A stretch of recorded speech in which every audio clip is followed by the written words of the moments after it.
Okay, this looks sick. This look actually pretty really cool. And mind you, I got this game for free, so if it's really good, then it's really good. So, let's see. Let's see. First thing is, can I play with my controller? Because I would very much like that. I cannot. Then we are playing with the mouse and the keyboard. Settings. Settings. Window text. So this is a psychological horror slash mystery visual novels from what I could read on the Steam page. I just read the little description next to the video since I didn't want to spoil myself too much.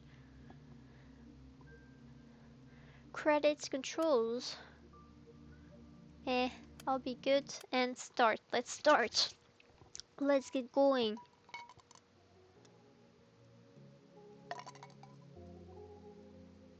Snow.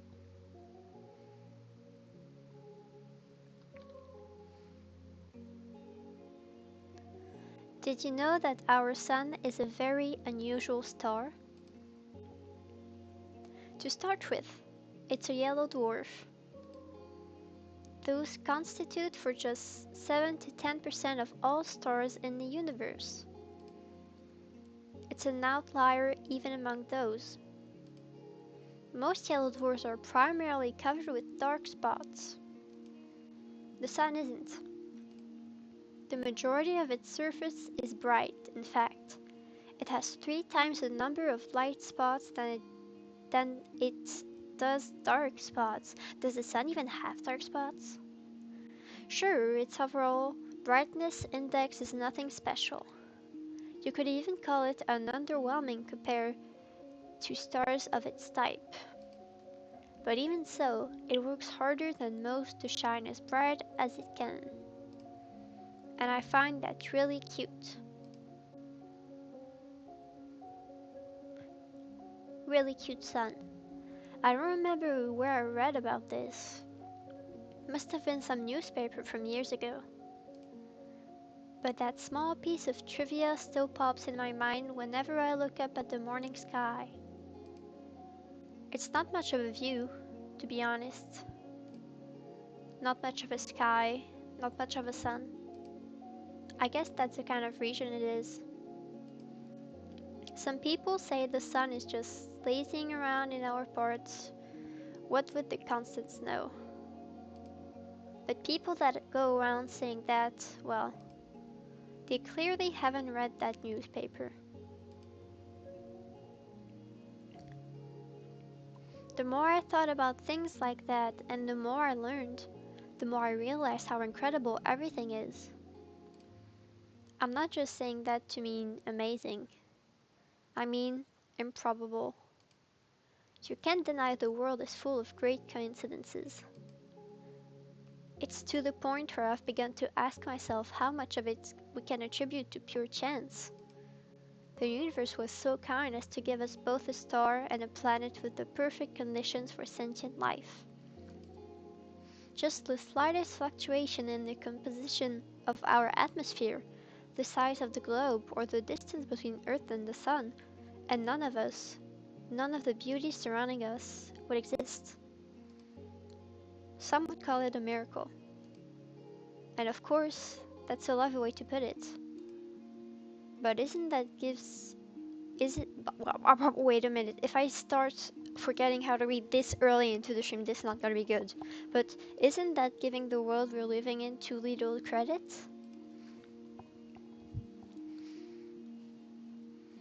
But it's not that I subscribe to the entrophic principle or anything. I'm not so arrogant as to believe the universe exists just for our sake. Or rather, I'm not so sure it exists solely to be observed. When a baby is born, it's not preoccupied with how it is perceived. That conscious need emerges later, as the child develops self-awareness. Until that point, its curiosity is aimed at its surroundings. Until that point, I'm rereading that again. Excuse me. So if anything, it's the opposite of what the anthropic principle entails. We're social creatures, so the need to be observed makes sense for our survival. But to say a universe itself shares that priority, it just doesn't make sense to me.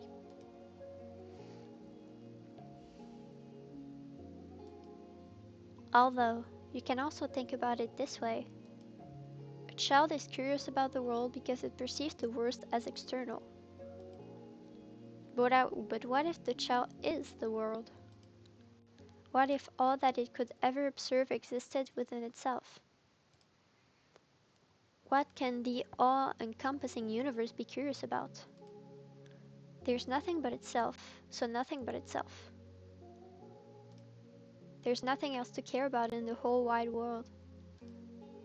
It is the world. Duh. Ah, wait, now this makes perfect sense. If I put it like that, I guess the universe has no choice but to be self-centered. But to begin with, is the universe aware? But again, if someone is aware, that makes them the universe. Doesn't that mean the universe is by default aware? I don't know, that's some complex philosophical questions you're giving me Saturday at 9 p.m.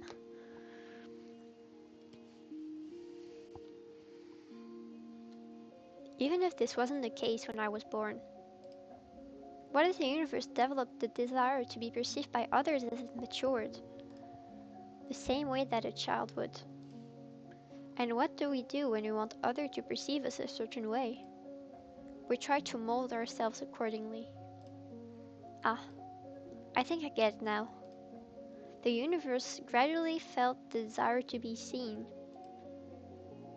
It wanted to be admired, loved, and observed, because there's nothing more a world can do but to observe itself. It's the best and only pastime there is, as far as the world is concerned. And if observation is good, more observation is even better. Of course, an endless universe can observe itself endlessly. You can say that its observation value equals infinity. That value may seem absolute, but it isn't really, not in mathematics.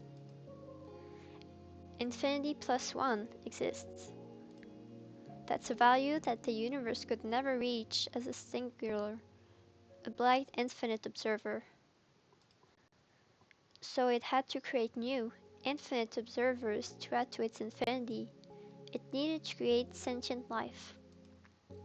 Sentient life is the plus 1. When I put it like that, it sounds like all of us are extra at a party. Now isn't that fun? This vast, mighty universe changed itself so meticulously to make new observers possible. It fine-tuned all of its systems so precisely, just to have us here. It worked so hard just to share its one joy with us, worthless insects. Oh no. Oh no, this can't be. That's cute. That's really cute. I shouldn't have expected this. I should have known the infinite universe would be infinitely cute. This world truly is wonderful, wonderful, wonderful. Classroom. I cannot escape it, even on the weekends. I cannot escape the classroom. And that is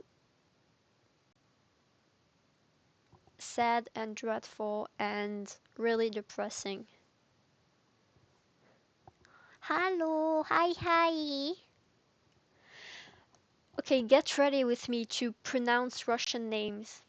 I take Russian as an option, so I should be able to do something decent. But have a warning, that's I may suck at this. Ira Grashevskaya is missing. Huh? We're named Asya, so this Asya. I look up from my desk. A low hum runs through the class. Grachevskaya. Okay, it's starting. It's starting already. Grachevskaya? What? Seriously? She's just skipping. Nah, sure enough with that one guy. You saw? No, but come on, you know her. She's totally. Silence! The teacher taps her journal on the desk. Ira's parents filled the reports yesterday night. They haven't seen her since she left for school. Another round of whispers. The teacher raises her voice. So if any of you have any information that might help in finding Ira, please report it to the teacher's office or the police after class.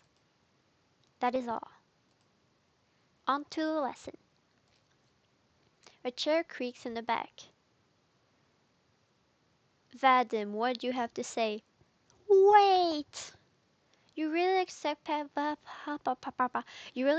us to just study like normal after hearing that? Yeah. Yeah, we're shocked, you know. We're worried sick. Seriously, our classmate's missing. Our friend, our Irochka. The room fills with repulsive giggles. Cut it out. Garen, sit back down. Okay, I have a feeling that that Ira might not have been very appreciated in this classroom. The teacher's voice sounds just as dry as it did when she broke the news. She turns towards the blackboard to write down the date. We all know that the situation will probably resolve itself just fine. So let's not act dramatic. If you have anything valuable to say, I'll be happy to hear it in the office. She puts the chalk down and begins the lesson. It's December 19th. A bird flies past the window. Show us the birdie. Show us the birdie. Oh, no birdie. It's okay. Disappearance? Give me a break. Aren't you supposed to wait 3 days or something? That's a myth. You can file a missing report whenever, especially if it's a kid. Oh yeah? Hey, let's report each other as missing and see who they find first. You're on. No, but seriously, what's with this sudden hubbub? So she didn't come home. Big deal. I thought wandering off was her old thing. Right? That's just Grivskaya for ya. Bet her parents just want some attention. Like they need any more of that. I mean, I've heard of some weird cases. Yeah, never say never. Crazy is genetic.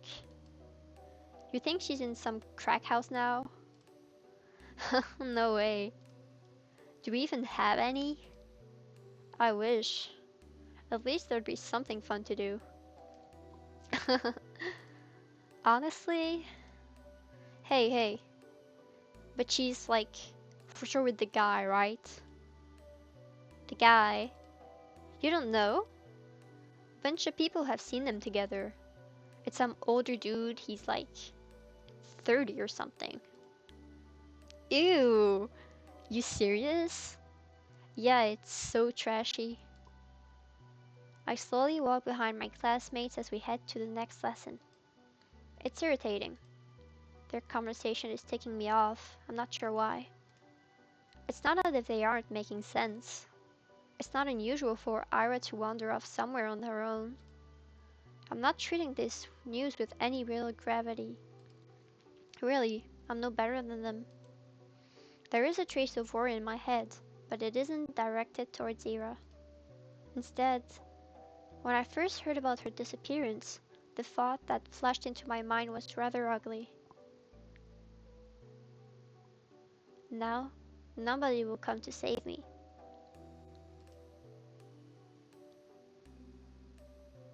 Gross. But regardless of what people are saying, and regardless of what I personally think, that's still a missing person.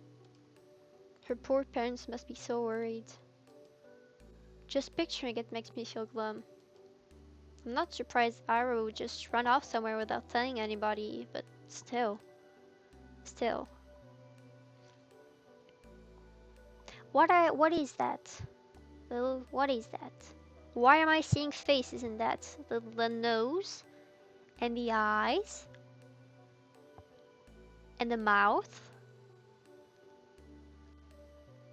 And then there's this guy that's angry with his eyebrows, his eyes, and his mouth going, mmm. Well, what's that called again? In English, pareidolia? Pareidolia?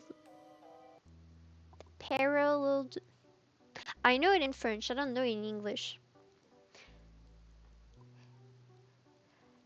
Pareidolia, I think, I guess, I'm assuming that. Seeing faces where there's nothing. Like our brain looking for faces to make sense of objects. It's not like we've been friends. It would be strange if I acted all torn up about it, right? She's just that kind of person. Always getting herself in trouble, always hanging out in places she's not supposed to be at. They're right. This wouldn't be the first time Ira left for good, for God knows where. But it's really true? The stuff they said about that older man. I've never even seen or heard anything like that. Even though this whole time,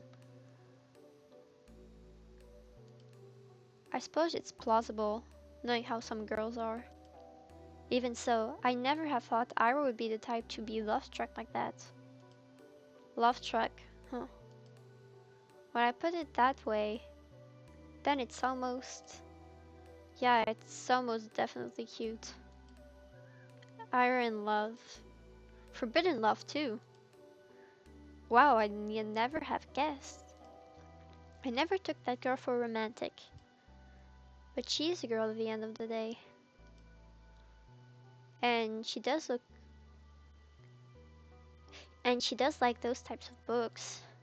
So perhaps... she was planning to elope all along? Ugh, crap. Crap, it's all too complicated. I'm really torn on this. I really am. On one hand, it's super romantic. Such beautiful young love with no regard for what anyone thinks. It's so incredible. It's incredibly cute. But on the other hand, I'm really sad. It's selfish and it's dumb. But if Ira is actually gone, it's like I've got nothing to hope for anymore. Hey, Shabina. Huh?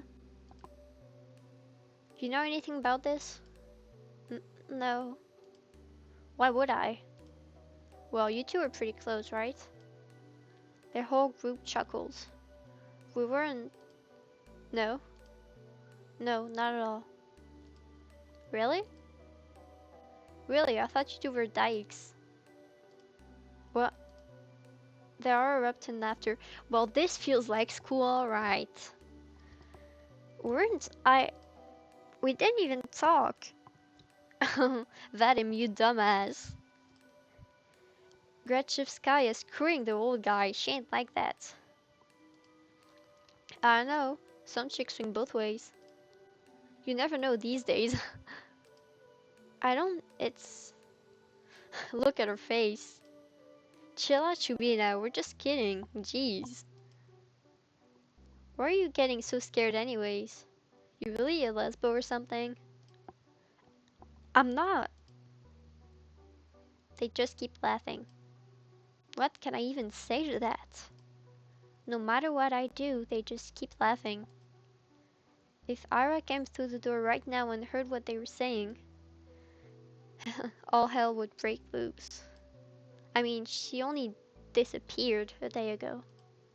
She's probably just coming late today. She doesn't even know there's a missing report.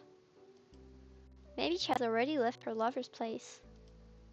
Maybe she's trudging through our snowy schoolyard as we speak. No, no, she's already inside. She's already left her wet puffy jacket in the cloakroom.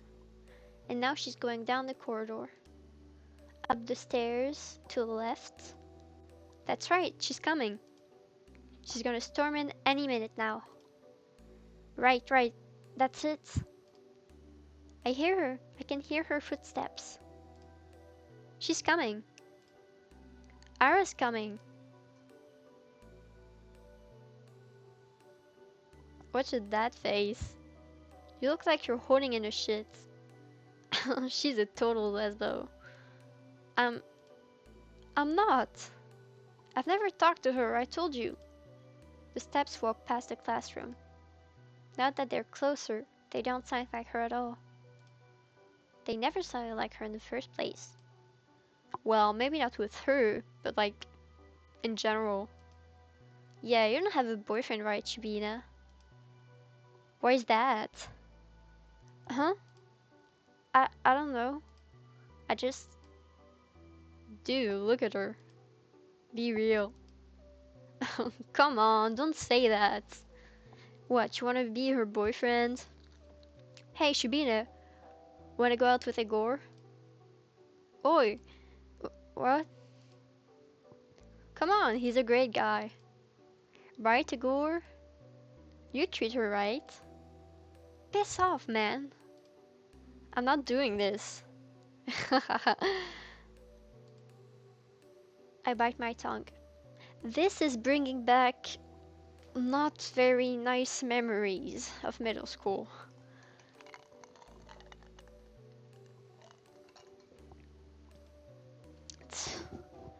There I go again. Bad habit. It's not like it works anyway, so why do I keep doing it? I plop down at my desk and start mindlessly flipping through the textbook. I need to stop indulging fantasies like that. It just makes me feel stupid every time. If Ira came in through that door and beat them up right there and then, would it really have my case? They'd probably keep saying those same things behind her back. Into my face. I guess it really would be for the worse. Yeah, I shouldn't have wished for that. If Ira saw that, it would just add fuel to the fire. So it's a good thing that she didn't interfere. It's a good thing. It's a really great thing. Huh. At least this guy don't bother me for the rest of the day. Everyone's too preoccupied with gossip. I can't focus on studying either. I keep thinking. The last time I saw Ira, the teacher says her parents saw her leaving in the morning because she didn't show up to class. But she didn't show up to class. That part's nothing new. Ira has always had a bad attendance at Ira has always had a bad attendance record. So I assumed she skipped as usual. I went to see that man they talked about. Did she go to him right away? Because in that case, yesterday evening. Go home, Asia.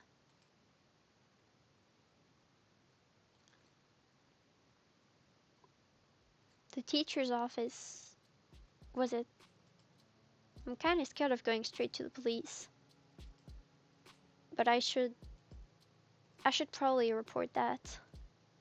Not sure if it will be of any help. And for some reason, the idea of telling anyone what I saw, something about it just doesn't sit right with me. But there's no logical reason for that. I need to get over myself. Sure, she's probably fine. I know that. Freaking everyone knows that. But if she's not, well, I'm gonna regret it big time.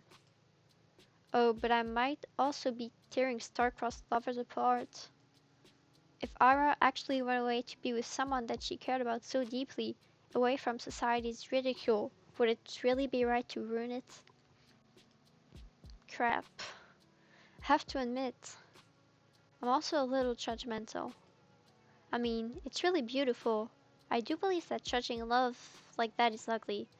Ugly, ugly, but whenever I start to consider it closely, I just can't brush off how much older than men is. I just can't. I'm really no better than the rest. Wait, that's it. So that's why I don't want to tell anyone about what I saw. It must be the good in me screaming, don't ruin their good fortune. They're probably so happy together right now. It's none of your business. Gosh, yes, that must be it. That explains everything. Should I follow my heart then? Should I keep silent? Don't make me choose. It's not as if what I had seen will make a difference. It was kind of inconsequential. There's no point in telling anyone about it at all. It's not the kind of information that points to any particular location or culprit. Not that there is one. So let's keep silent and everyone will be happy. I'll be happy, the good irrational me will be happy, and the cold reasonable me will be happy as well. Yep. Good job, Asia. You solved it. Ah, it sure is nice to have a clean conscience. Well, no need to loaf around here any longer. Guess I better head home. Counterpoint! Counterpoint. What if, and bear with me here, what if Ira is actually missing? Despite all odds, there's always a possibility that she is in danger. If there's even the tiniest chance that my report will help in finding her, then that info is worth providing. And if she really did elope with her beloved, then my testimony won't change a thing. It's worth this the worst. That's true. If I carefully weighed the pros and cons, that off chance of Ira being in danger and my words being the key to saving her makes for a strong argument. Whoa. My words being the key to saving her. Whoa, yeah! That would be so amazing. And then I'd come and visit her in the hospital, and she wouldn't know how to thank me. She'd say I shouldn't have. She'd say, I told you to leave me alone, dummy. But then I'd just shake my head and respond, it's nothing. I was just doing what I was supposed to. No, I got to come up with something cooler. I'll need to think about that. Wait. Why is she in the hospital? Do I hope Ira ends up in the hospital? Jeez, of course not. I don't need my freaking testimony to save her. I hope my testimony is useless because she's already home. Or is calling home, telling her parents how happy she is with the love of her life. That's what I hope for. Oh, I just keep having stupid thoughts today. At least I know what I should do now. I've made my decision. I'm going to the teacher's office. Where was it again? I doubt they expected anyone to come. I'll probably look kind of silly. Wouldn't be the first time. Well, who cares? Walking. Down the staircase, to the right, down the hall. There, that's the teacher's office. Oh? A girl. There's a girl standing there, right by the door. I think I've seen her before. Is she an upperclassman? Our town is really tiny, and so is our school. If I were a better person, I would know her name. She turns to look at me. I'm not sure what she is expecting, so I nod a little. Is there a queue? A queue. To the office. Oh. Oh no. I'm just waiting for someone. Okay. Hey. What? You're Asia, right? Yes. How do you know? That's kind of a loaded question. How do we know anything? I mean, it's not like we have lots of faces to remember here. You know me too, right? Um, sorry. Really? That's what I was talking about. It's not that I don't care to remember anyone's name. I just don't know where the other people's get them from. They say that in tiny cities like this, everyone knows each other, but that's just not true. We learn about the people outside of our immediate circle through gossip or common friends. But I haven't made any new ones since the day Tosia left. And gossip? Sure, sometimes I'll overhear my classmates chatting about this and that. But I don't like listening to them. I don't like their voices. So I try not to pay attention to them. Wait. When I put it like that, it kinda does sound like my fault. My point is, when people regurgitate the idea of everyone knows everyone in the world, everyone doesn't include me. The name's Marina. Oh, nice to meet you. Nice to meet you too. You got something to share about Gray Shift Sky? That will be, you know what, for the end of the, until the end of the stream, that will be a problem. Her name will be a problem. Gray Shift Skya. Gray Shift Skya. How do you know? What do you mean, how? We had an announcement, same as you. They told us to report to the teachers and all. Ah, I see. For some reason, I thought they only broke the news to us, Ira's classmates. But it makes sense they'd at least give the upperclassmen a heads up, just in case they happen to know her. Which means... You also know something about Ira? Yep. Ah, that's great. So you talked to the teachers already? Sure did. Oh wow. And what did you tell them? That's between me and the investigation. You can't just spout info like that out in the open, Asia. Asia? I'm not sure. The wall's got ears. Oh, I understand. Sorry. Okay, well, you don't have to apologize. Crap. I'm making an awful first impression. Not only did I not know her name like I was supposed to, but now it looks like I don't know the first thing about vigilance. Who am I kidding? I really don't. I'll just go in then. Marina suddenly blocks my path. No, you won't. I'm sorry? You're not telling them anything. She gestures with her fingers to the tact of each syllable. Why? Because a bad feeling stirs up in my chest. Please don't tell me it's gonna be the same things as my classmates. Is this because I acted rude? I didn't mean to. Well, I never mean to.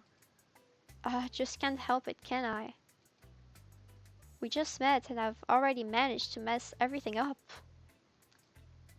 Damn it. I desperately search her face for signs of mockery, but weirdly I can't find any. I've been waiting for you. Huh? Surprised? Of course I am. No, wait. This had to be some stupid ruse.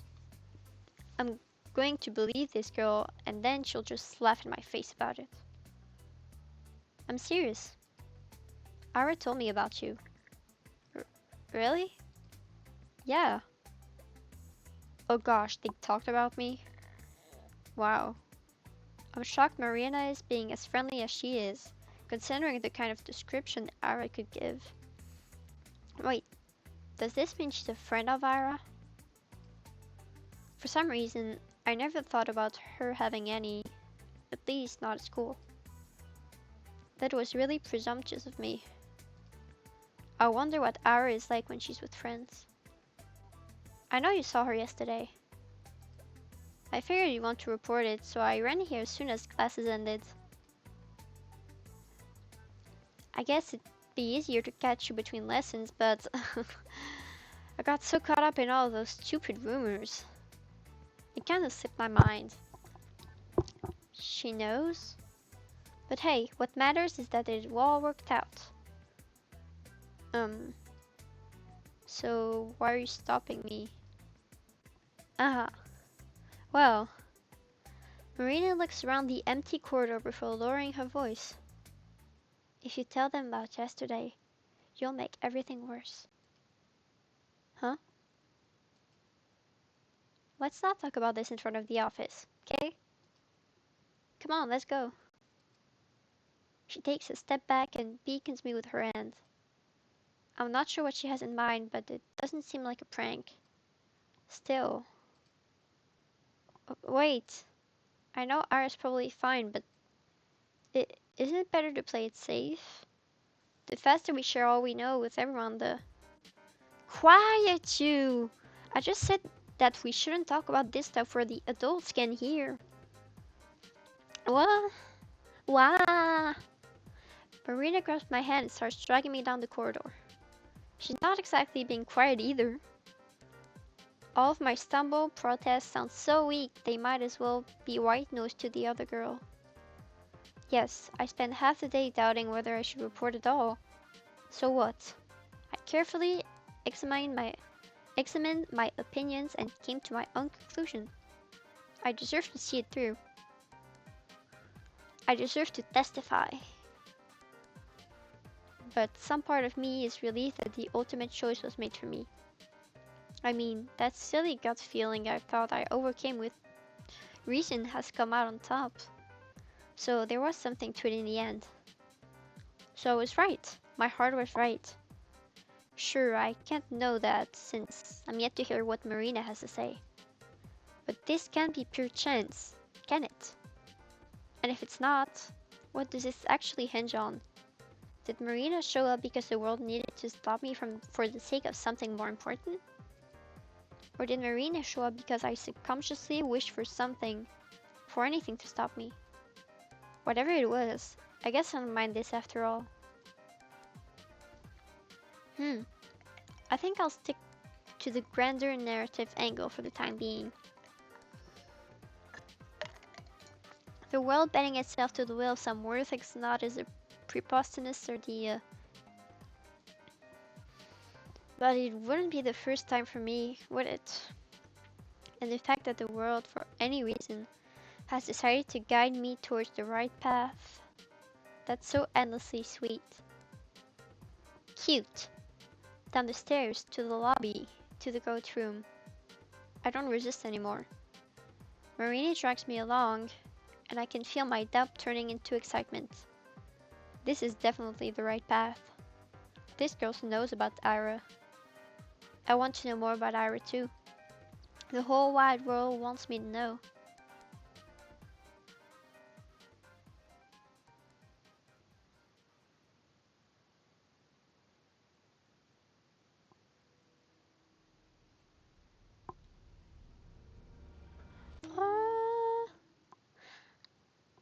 Z.A.T.O, I love the world and everything in it. Episode 1. Ira. There's multiple episodes. Wait, that's neat. That is neat. Let us begin.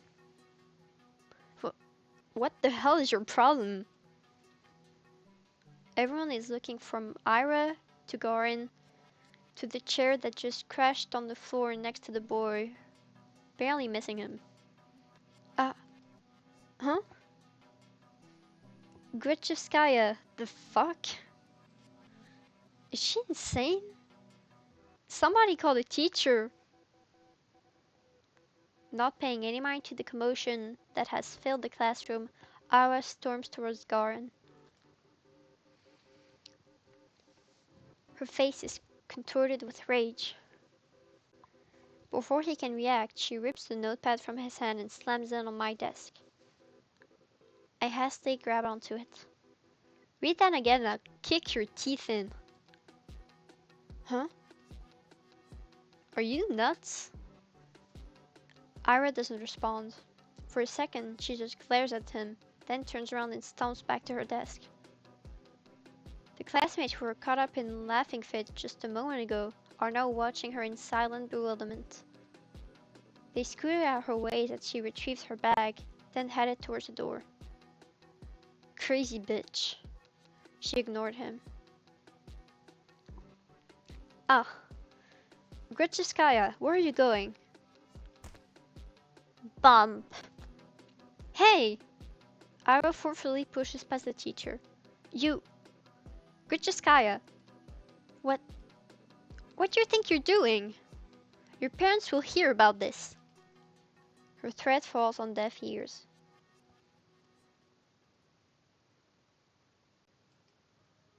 Everyone knew Gretchevskaya. She's always been like that, I think. No, not throwing chairs around. Ira had no regard for the rules that everyone's supposed to follow. I guess they call someone like her a problem child. Her parents got a lot of flack for it. It's only normal in a town like ours. Not just because of its small size, but because of its, let's say, exclusivity.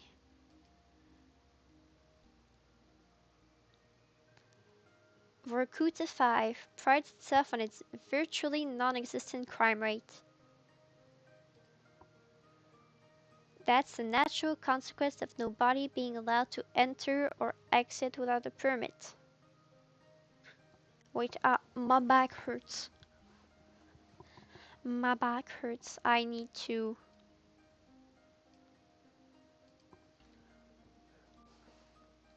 do this. Turn back straight.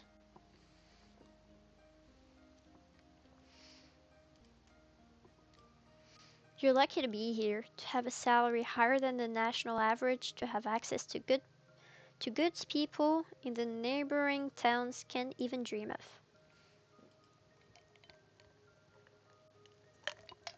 Few could afford it with such a privilege. Last time I checked, our population hasn't even hit 6,000. So when someone like Ira appears on this tiny society's radar, she's not just seen as a delinquent.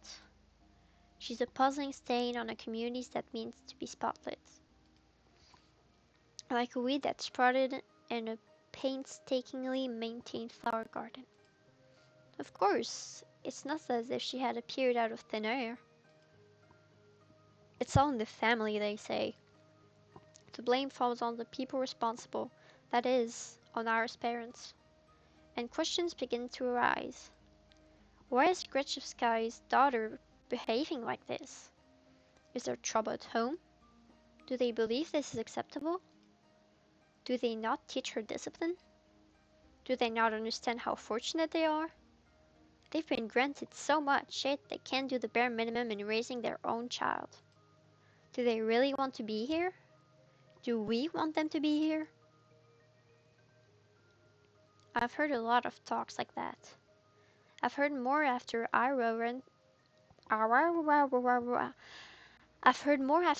threw the chair at Garen. I didn't get why. Everyone was just having fun. It was my fault for bringing that notebook anyway. I was hoping to write a little in the library when school was done, but my bag slipped and all of the contents scattered on the floor. Of course they would get curious about it. Of course they'd want to read the silly things I wrote. It's not a big deal. It's not like I've ever taken poetry or drawing very seriously. Those are just fun distractions, nothing more. If people laugh, well, what's it matter to me? I couldn't wrap my head around it. I couldn't, but I still wanted to thank Ira somehow. She rarely shows up to school. And even when she does, she can just leave at random. I couldn't get a hold of her for a long time because of that. Well, that. And also I was really scared. Ira was never as much as looked as me. Even when she lashed out at Garen, it was like I weren't even there. But 2 weeks after the incident, it finally happened. We crossed paths. I went to the bathroom during some lesson. I think it was math. I came in through the door. Ooh, pretty.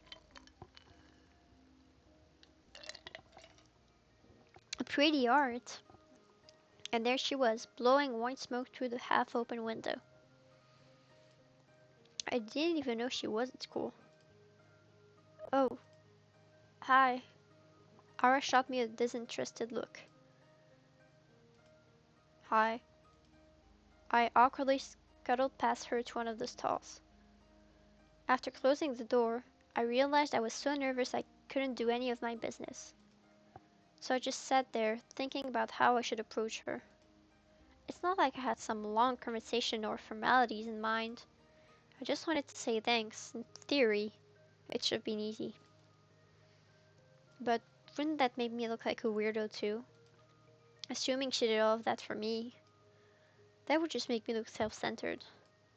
I had no idea how much time has passed while I was in the stall. Maybe 5 minutes, maybe 20 seconds. But when I heard what sounded like her getting off the window sill, I swung open the door. Wait! Huh? I froze up. She stood next to the window, bag in hand. The cold draft wafted through her hair. I had to say something. I got this rare chance. The world gave me this rare chance to tell her what I wanted. But what am I supposed to say? Thank you? After I just tumbled out of a toilet stall? What? Uh, she raised an eyebrow. I just stood there with my mouth helplessly open, as if I'd just gone mute, as if every word in the Russian dictionary got wiped from my brain. Whatever. No, wait. Please. I took a step towards her and she jolted away like I were a leaper.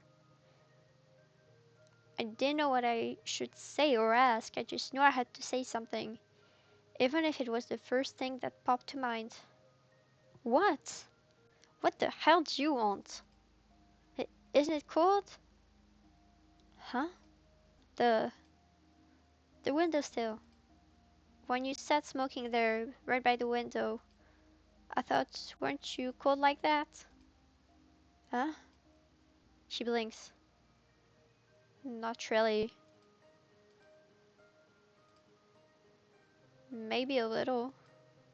Ah, thought so. Anything else? No. I mean, yes, I'm sorry that you got in trouble. Huh? Well, I heard you got into a lot of trouble after that. You know, when Garen read my stupid poetry. I'm sorry for that. She eyed me for several seconds, which to me felt like an eternity.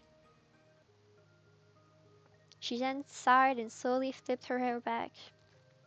And why are you apologizing? That had nothing to do with you. Uh, well, I guess not. His voice was getting on my nerves. I see. I looked down at the tiled floor. I knew that was the case, of course. It's not like I was hoping Ara jumped in to defend my honor or anything of the sort. I wanted to thank her regardless of intent, but no matter how hard I thought and tried to word it, everything just came out sounding awkward or wrong. Why does this always happen? The soles of her boots squeaked against the floor. She spun around and walked towards the door, and this time I made no attempt to stop her. Your poetry isn't stupid. Huh? Slam! I stood there, dumbfounded. Did she just say that? Did I hear it right? Your poetry isn't stupid. Does that mean she likes it? Ira likes my poetry? Ira Gretchevskaya? The bell rang and snapped me out of my short-term stupor. I shook my head. Right. I needed to get back to the classroom. I doubted Ira was going to be at the next lesson. I washed my hands from nothing in particular.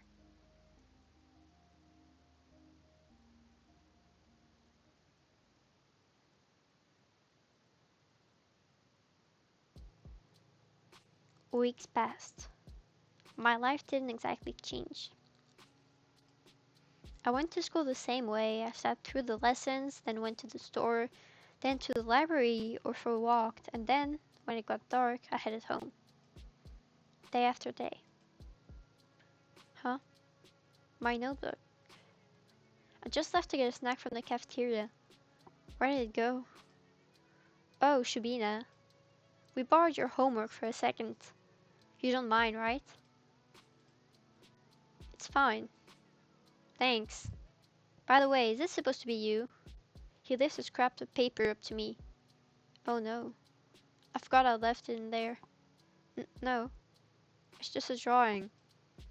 Yeah? You sure? It really looks like you if you're pretty. It's not me. Whatever you say. Sometimes my classmates joked around with me. Whenever that happened, my thoughts involuntarily drifted to Ira. She still attended classes, light, irregularly. She always vanished during breaks. I don't know where to, and I wouldn't dare ask. Something told me she'd say, none of your business, if I did. And she'd be right. But even so, I kept imagining those scenarios in my head. Not just when I was being laughed at. I started doing it when I was walking home from school or to the store, or just wandering in the streets, killing time. I kept thinking about how funny it would be if I bumped into Ira. I thought how interesting it would be if we talked. I even tried to stay out longer. I started to take new routes. It's embarrassing to think about it now. But, uh, Ira, she just walked past me in the corridor. Not even a nod, not even a look in my direction. I guess I don't exactly stand out in a crowd, but no, it's my fault for mumbling. I should have spoken louder, even though it took all of my courage to just mutter as much. Even though I definitely think she should have heard it. Hey, Vadim. What? Remember when I gave you 50 kopecks? Can I have it back? Huh? 50 kopecks? When was that again? Last Friday? Jesus, you remember things like that? Can I have it back? Man, I don't even remember taking it. You sure you're not making this up? Maybe you gave it to someone else. No, it was you. Jeez. I don't freaking know. It's half a rubble, Shabina. Who gives a shit? Yeah, why'd you care so much? So petty. You probably just lost it or something.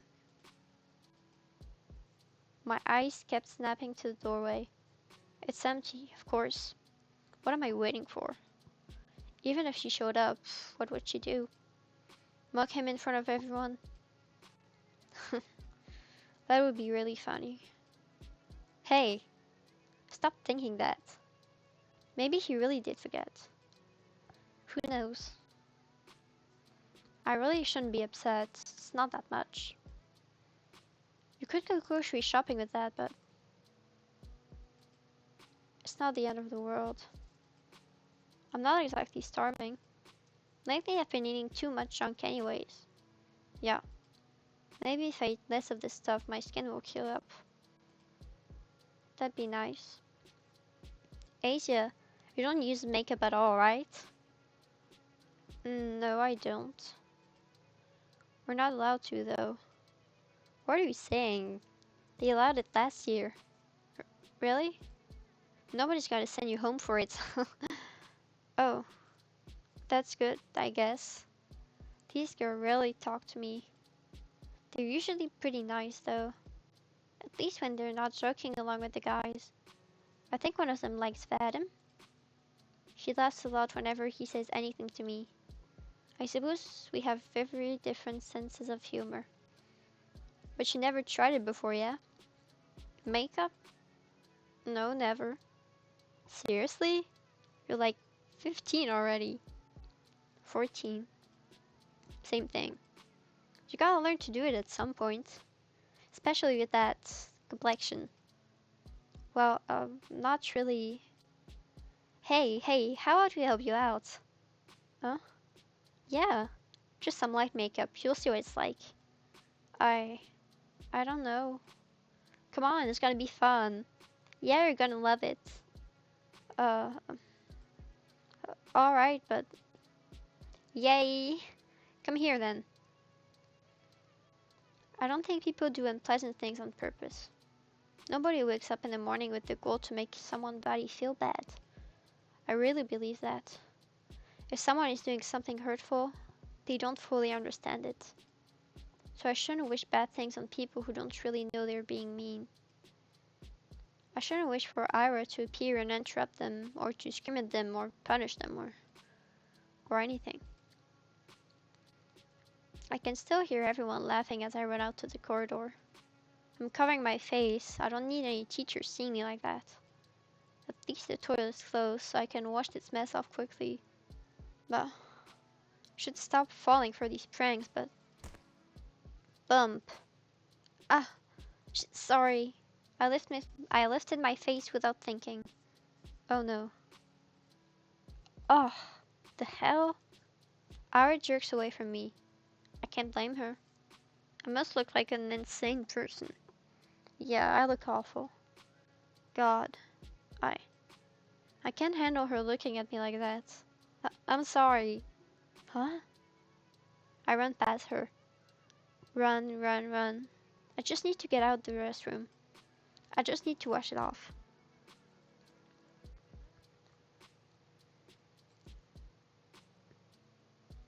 I don't like that I don't like how I relate to to Asia so much. I do not like this feeling. It stirs things within me that I would not like to be stirring up.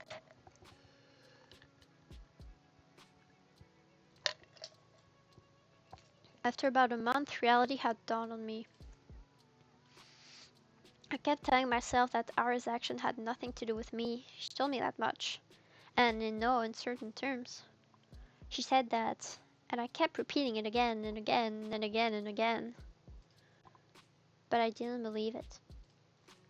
On some level, I still held on to the faint hope that Ara pitied me, that she cared for me, that she cared about me for God knows what reason. No, really. What was the reason? Her lashing out at the classmate she found annoying, one who just so happened to make fun of me. Her not joining in. Her telling me she liked my writings. She didn't even say that much. She said they weren't stupid. Oi! 3 coins clinked against my desk. 20, 20, 10. So he remembered? There. Thanks for the unforgettable night. Everyone around erupts in snickers. Hey, you're a cheap deal. You free later? Very funny. Oh, please, Shubina, get a sense of humor. Your face is dragging down the class morale. That's right. You're doing us all a disservice. Think of your classmates for once. I let myself believe something would change. I thought about it as if I deserved it. As if I didn't have it good enough before. As if my life had any real problems. It was just being greedy, plain and simple. Getting my hopes up over some silly coincidence. It's also stupid. I can't help but laugh. Ah ha ha. But that's okay. I know better now. I was being ridiculous. It's shameful to admit, but better late than never, right? I got a little too caught up in my own little world. And hey, even if they didn't amount to anything, I can still appreciate those little encounters with Ira from what they were, brief but wonderful moments. I could reminisce fondly about the one time I looked out and saw Garen all scared and confused. Or that one time somebody gave my work a compliment, backhanded as it was. I could do that, because everyone does that. Everyone has those little things that they look back on with a smile. It's beautiful in its own way, is it not? Hello! Hello, hi, hi! How are you?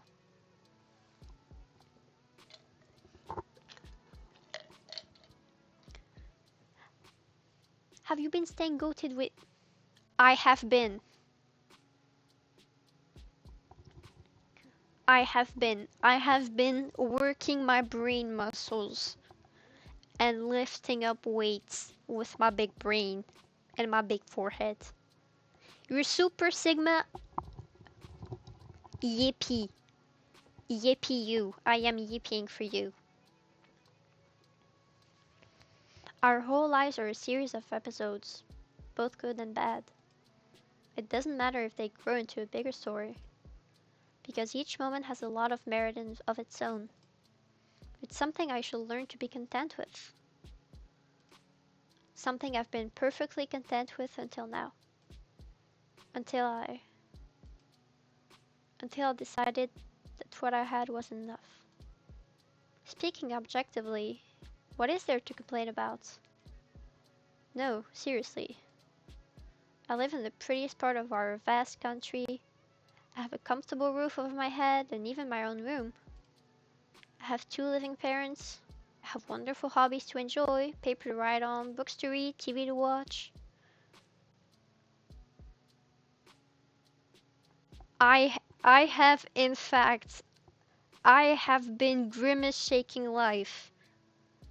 Thank you for appreciating my value. Thank you very much.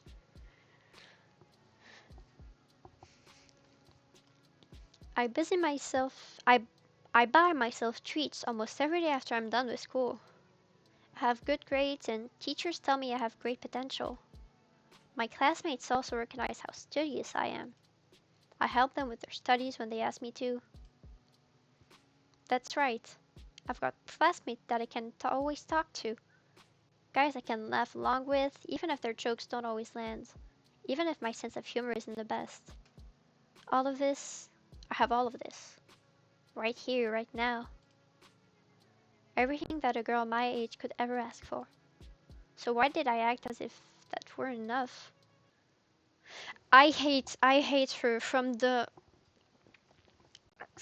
most profound part of my heart. I hate her.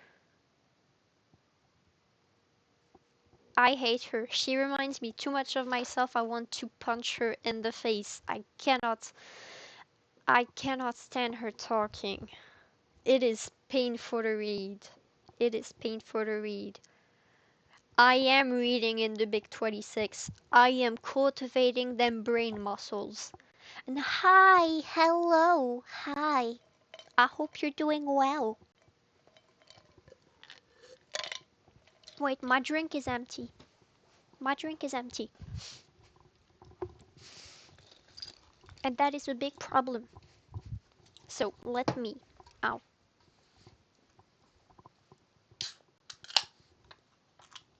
Energy drinks. Energy drinks. ASMR.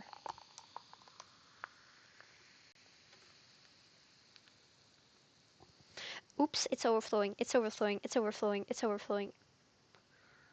It's overflowing. Crap. Wait.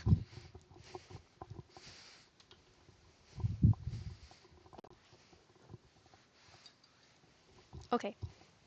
Okay, there we go. I am back.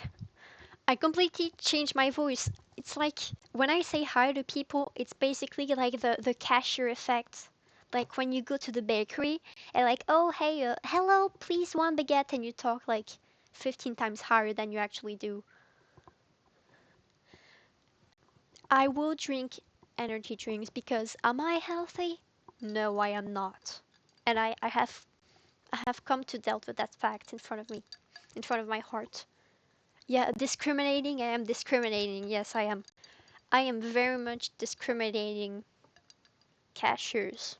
Very much. I hate cashiers. They are the bane of my existence. I am. There we go. There we go. You idiot. Uh, what? Why the hell do you always go along with some bullshit? I'm so. Ara looks like she's going to slap me, but instead swings her boot against the snow hill. She then turns to me and starts roughly swiping clumps of snow stuck on my coat. My whole body feels slightly numb. When I start to speak, my voice comes out weaker than expected. I am old enough, okay? Do I just have the voice of a 12-year-old? Maybe.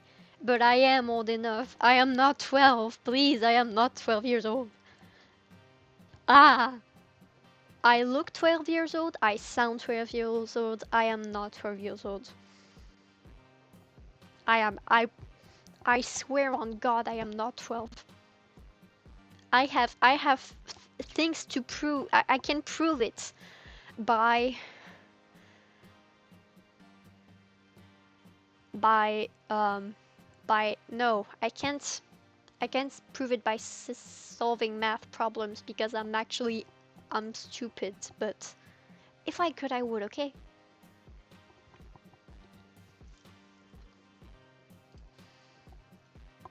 Ira, how did you know I was here? Doesn't matter. I heard that asshole Garen giggling about it. Can you stand? Yeah. I clumsily get up, my limbs feel rigid. I know you shouldn't sit on concrete when it's cold. I wouldn't normally. But there was nowhere else to sit near the school's back entrance, and my legs were starting to get tired. I half-heartedly shake the snow off my skirt and thighs. Okay, tights, not thighs. I am mixing up words here. The flakes fall gently on the ground below. I look at Ira. Her face is... Huh? The word concern flashes in my head, but I've already learned I'm no good at judgment like that. I shouldn't be presumptuous. It's a bad habit of mine. I shouldn't flatter myself. I shouldn't. I shouldn't.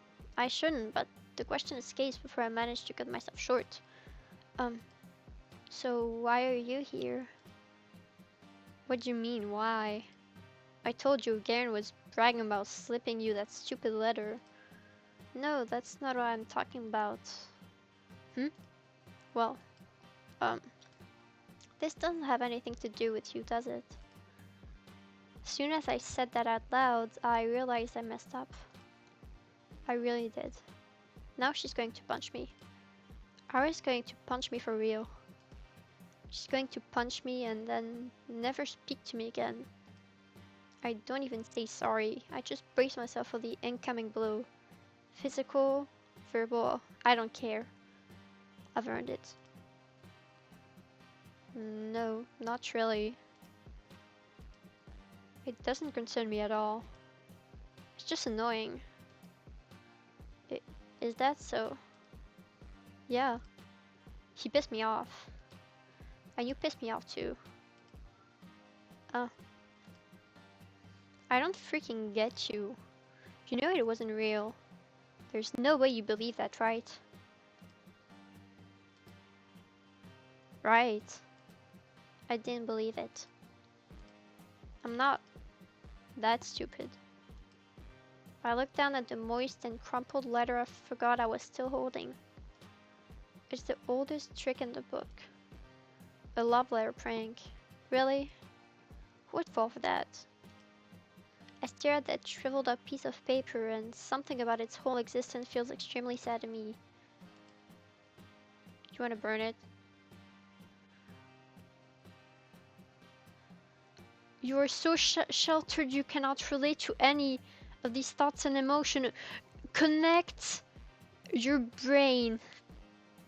100 Hitman 007. Connect your brain and your neurons and make them go phew together, the little spark of electricity, and cry.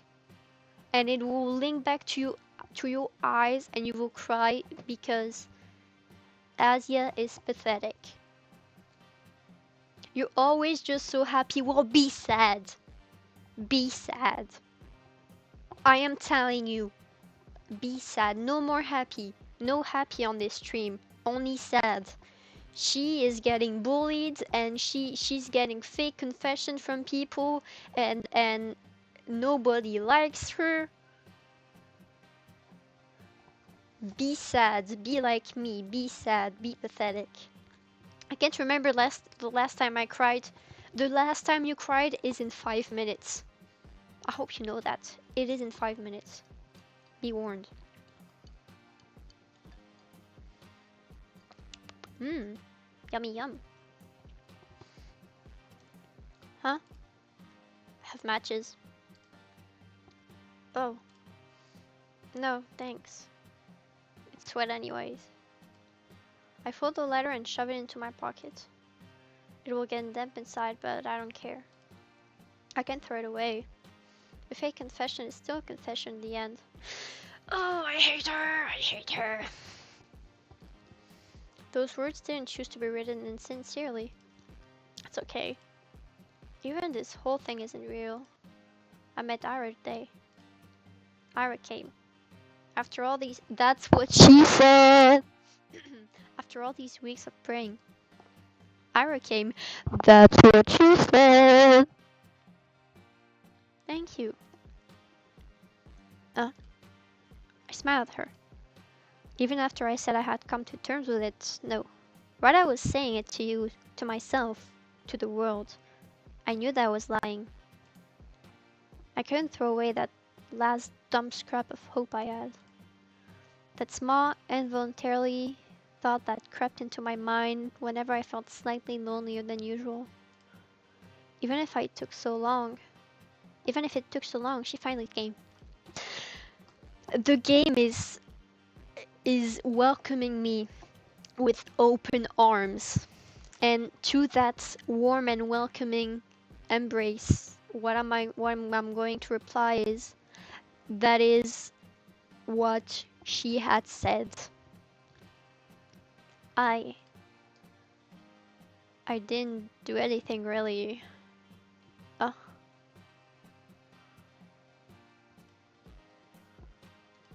Flustered. Iris flustered. Is she flustered? Really? Ha ha ha ha ha ha. That's cute. That's just so cute. So cute! Why do these people care so much about what others think of them? Because let me give you a lesson of psychology here. As a human, what is our goal primarily is to survive, but we have evolved into society where I think survival has pretty much been granted, and I'm with quotes, been granted. So what else do we have to care about?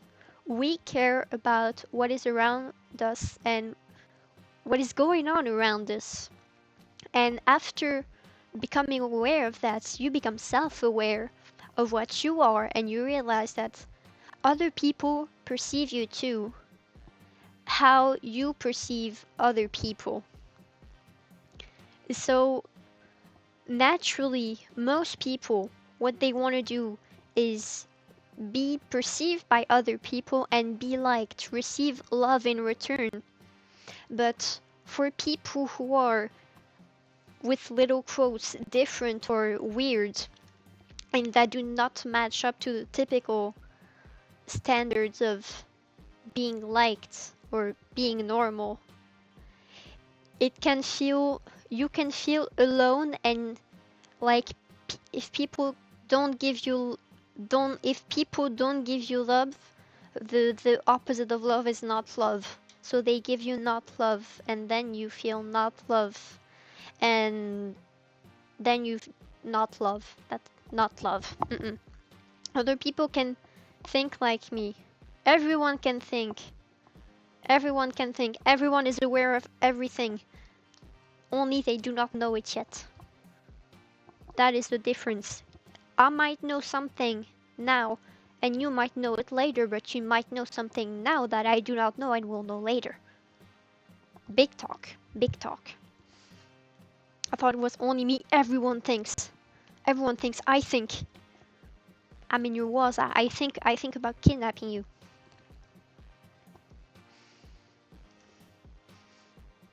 Huh? What's with you?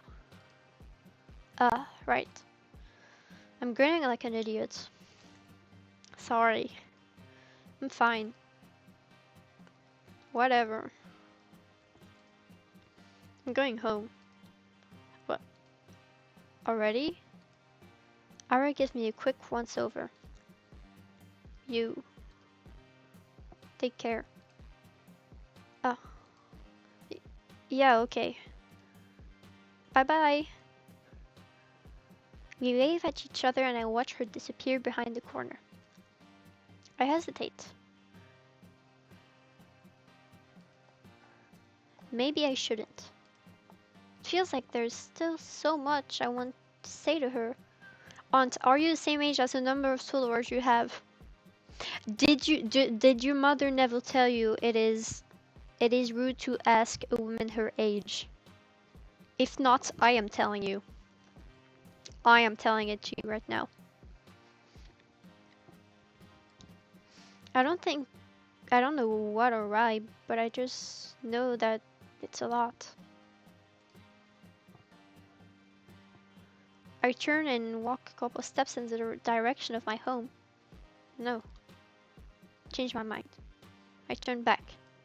I turn back! We turn back today! We turn back today, chat! Crap, my legs are still so stiff.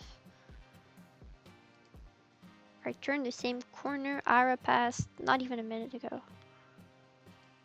And she's already gone. I sigh. The snow here isn't deep enough to leave clear footprints. Not that I'd be desperate enough to follow, you would be. Huh? Why does she always leave me in such a rush? Why is it rude to ask a woman her age? Because it is rude. It is society. Go Google it. Why is it rude to ask a woman her age? Use Google. Use your brain. Women, men, they're so confusing. Yes. Yes, we are confusing very much.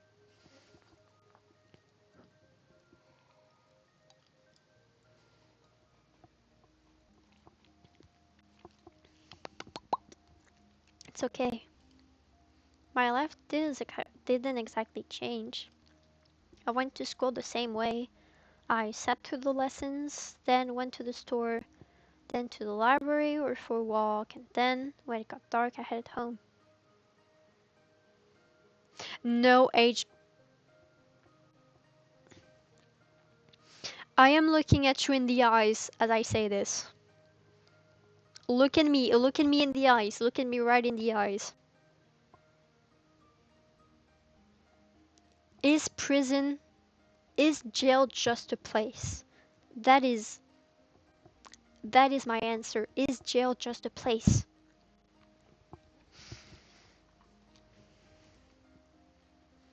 Day after day. No, it is not. You are wrong. You are wrong. I am the divine being, and I am telling you, you are wrong. You are wrong. Sometimes my classmates joked around with me.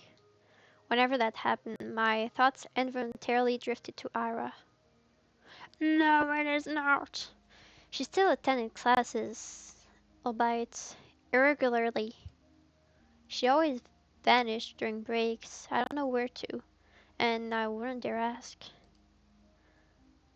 Something told me to say, none of your business, if I did. And she'd be right. But even so, I kept imagining those scenarios in my head, not just when I was being laughed at.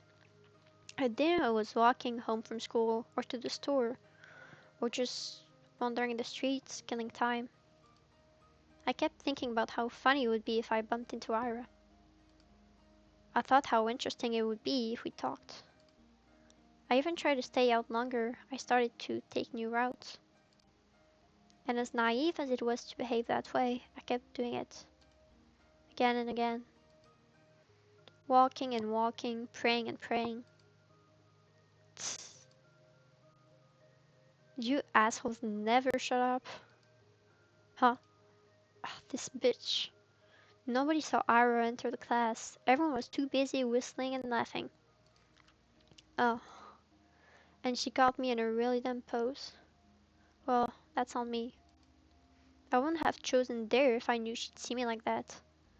Though choosing truth when playing with these guys, I'm not sure what's worse.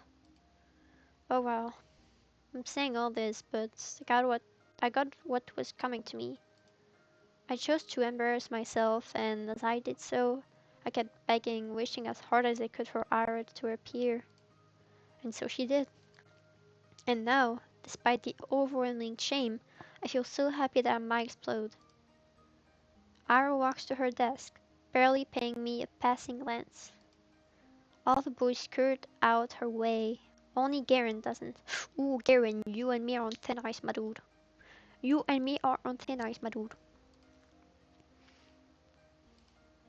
Move. Nah. What's the rush? Come play with us too. Huh? Dude, you're serious? Come on. Have some fun for a change. Look, Shubina's having fun. Right, Shubina? Please don't look. Yes. See? Ira doesn't flinch. Out of my way. Oh, what, gonna throw a chair at me? Please do. To everyone's surprise, Ira calmly puts her bag on the nearest desk. She started digging through it without saying a word. Garen lets out an awkward chuckle.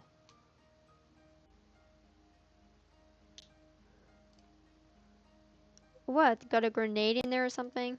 She looks at him. Hmm? What? Swish! Swish! Am I from the US of A? I am not from the US of A. I am from the land of the wee wee baguettes. I am from the France. I am from the great country of the France à Macron.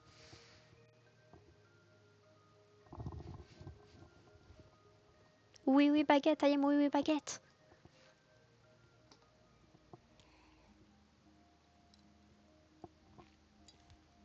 I am oui, oui, baguette, and I need a bathroom break, so I shall be back.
I am, in fact, the F word. I am French. I will come and curse you in your sleep. Let me drink. Go.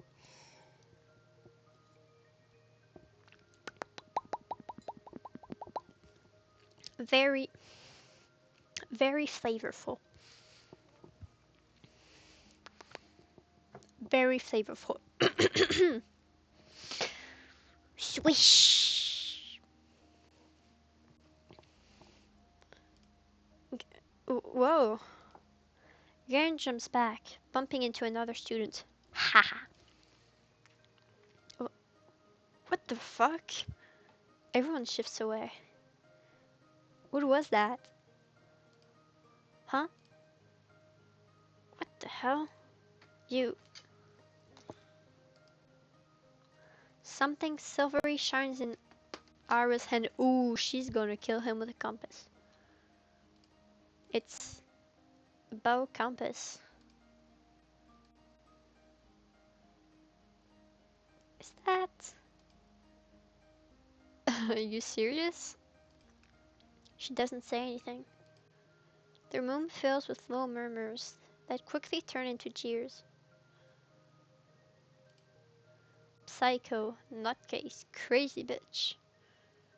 Ara lowers the compass and makes her way to her desk, looking unbothered. Uh, it's just like the last time. Ara says me without acknowledging my existence. Maybe some onlookers. No, most people will think she didn't plan on helping me at all. And that's what I'm inclined to think as well. Yet, my unreasonable heart is still elated, and I'm getting some really silly thoughts. Miss, you are a lesbian. Miss, you're a lesbian. That's what is the silly thoughts. The two times when Ira lashed out at Garn were the two times she saw him laughing at my expense.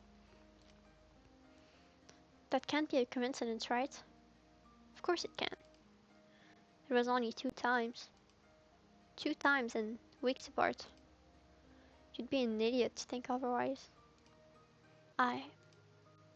Yes, I guess you're right. It's the only logical train of thought. I should agree. I would agree. Follow me. I didn't do anything. Really. If only Ira didn't show up that day. It's been 2 weeks since then, and I haven't stopped replaying the moment in my mind. Over and over and over and over and over and over and over and over. I didn't get sad about Ira ignoring me at school or anywhere anymore. Because in that moment, I got all the justification I could ask for. It was everything that I could have hoped for. But I'm still a very greedy person. It's still not good enough. I still keep looking for her when I'm out. It's almost ridiculous how hard it can be to catch a person in a town this small. So at some point I started to wonder. I saw my classmates regularly just down and about, strolling along the main street, at the courtyards, at the community center, at the store, at the cafe. They weren't hard to run into. But it was as if Ira spent all of her free time at home. Which could be the case, but didn't sound like something she would do. From what I heard and could assume, she didn't have the best relationship with her parents. Spending hours on end in a home like that, every day. No, I really doubt that. The other, more probable opinion was that she preferred the outskirts. Maybe she didn't want to be bothered. That sounded like her. Well, despite that being highly likely, I was hoping to just do just that, bother the heck out of her. I felt almost brave about it. Aura could totally get pissed. She could push me away. She could even attack me. Whoa. But for some reason, I really didn't think she would.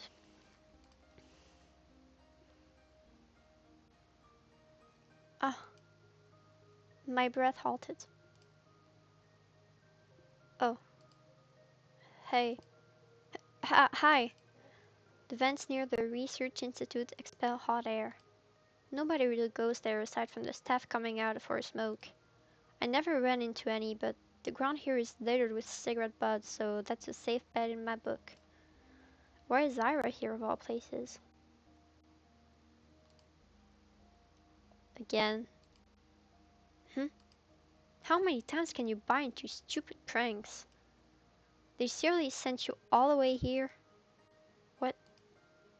No! I didn't get any letter after that. Blah, blah, blah, blah, blah, blah, blah. I didn't get any letters after that. I'm just taking a stroll.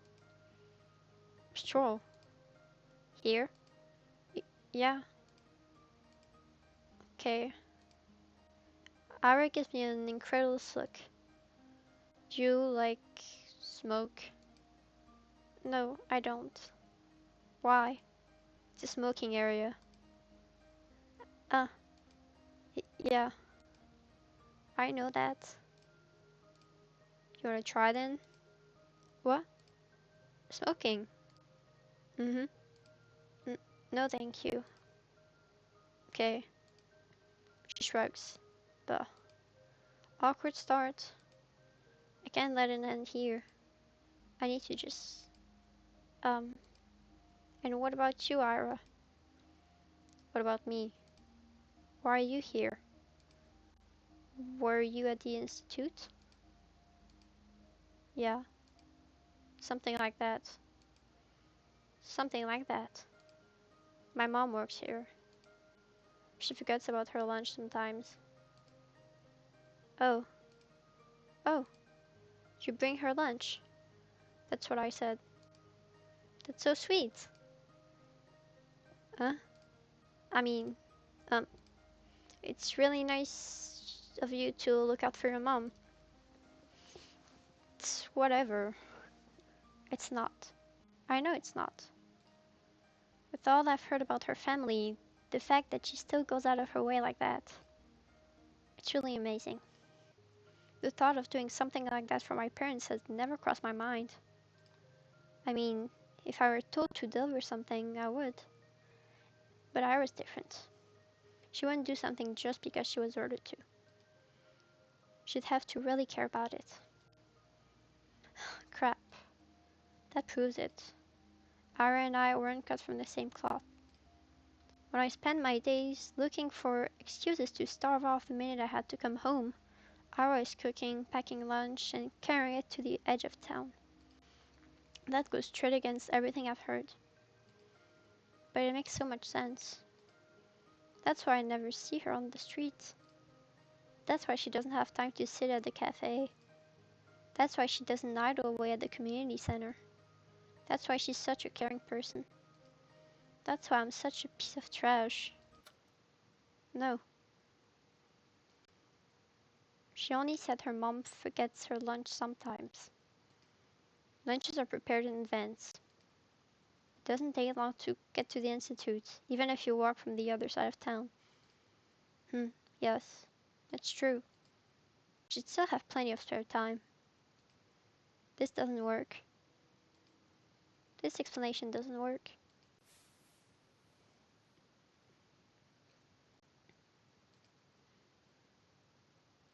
Ira walks back into the building.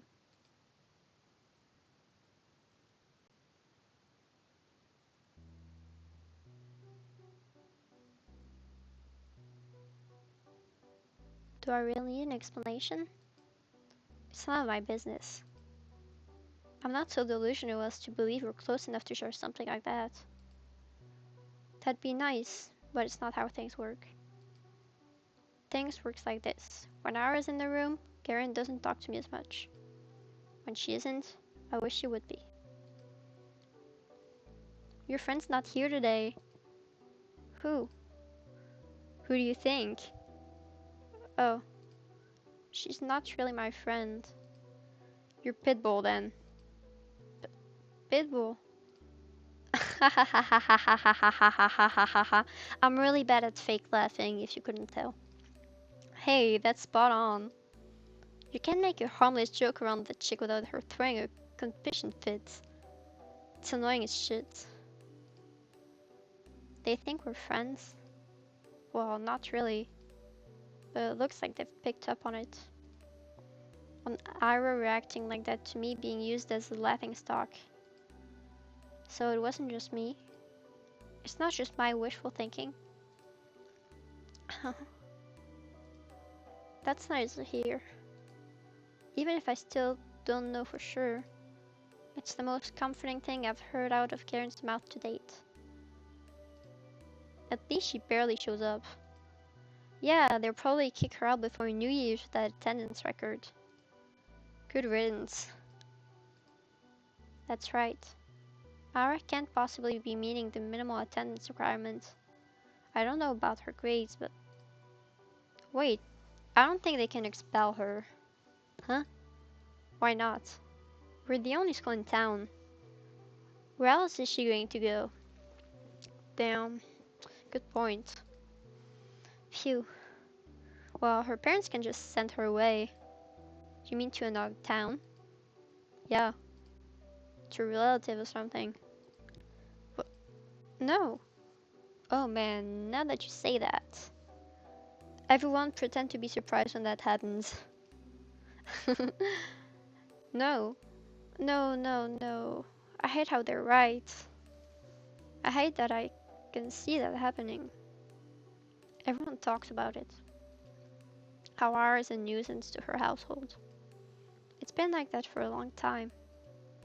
But still, she forgets her lunch sometimes. Ah! That can happen. No. It can't. It can't. It can't.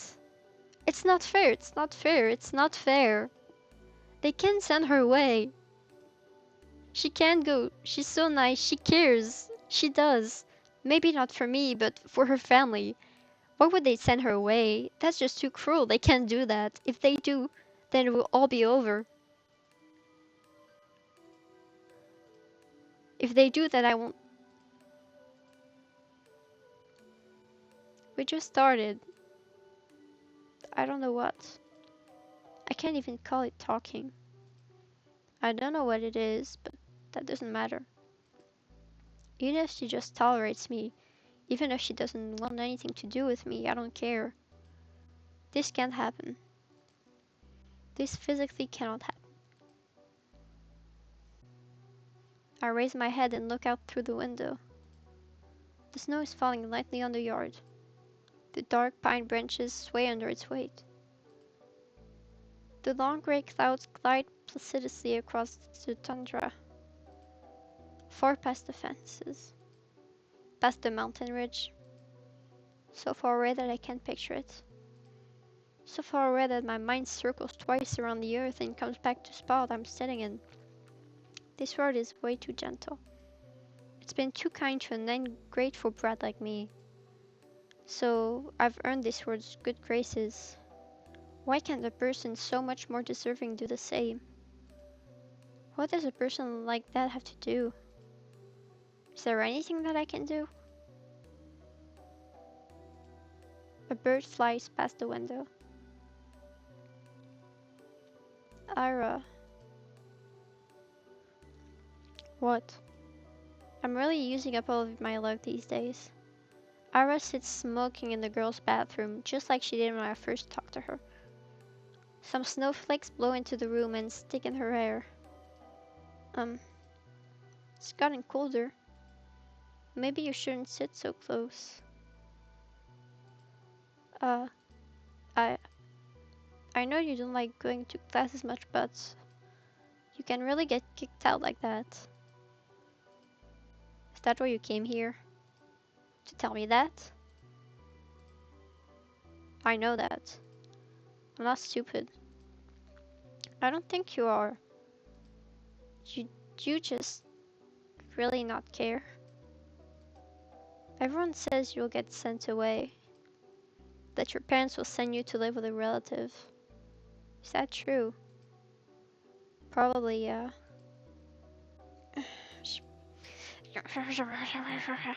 Of course it's true. I knew it was true when I asked the question. Maybe... Maybe if you just cleaned up. If you stop skipping now, then maybe you won't have to go. And if you're having a hard time with studies, I can help. We could go to the library or something, and then there's 1 month left. It's not gonna work. I get it. My voice is shaking. It's better if I keep staring at my shoes. It's okay. That's about what I expected. Of course I knew it's pointless to cram at this point. It was just an excuse. A selfish ploy to get some scraps of Ara's time before she goes. I wonder, did I do the same when Tosia moved away? It's only been 3 years. But now that I think back to it, it's also hazy. I was a very different person then, I'm sure. At least I probably didn't humiliate myself like this. Hey. Hmm? Thanks. Uh, uh, no, I didn't do anything. It was a dumb suggestion. It was nice of you. Haha. Nice. Thank you for the follow. Thank you, thank you. Hi, hello, thank you. Right. She doesn't know. She thinks I'm doing this out of kindness of my heart. It's just not fair. She really is too good of a person. Are you not going to the toilet? Oh, actually, since you're here, have you seen anyone hiding a diary nearby? Diary?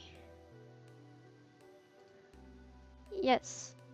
You know, the one we use for classes? Maybe you've seen something like that lying around? Ara's expression darkens. Don't worry, we're just playing a game. I guess the guys got a little carried away. I've checked the whole class and the corridors. It's probably somewhere really obvious, but I'm just no good at that kind of stuff. When I hid Igor's pencil case, they found it right away. She throws her cigarette butt out the window and hops off the windowsill. Without saying a word, Ira storms past me, but I grab onto the edge of her dress just as she's about to leave. Wait! I said it's fine. We're playing a game. Really. Please.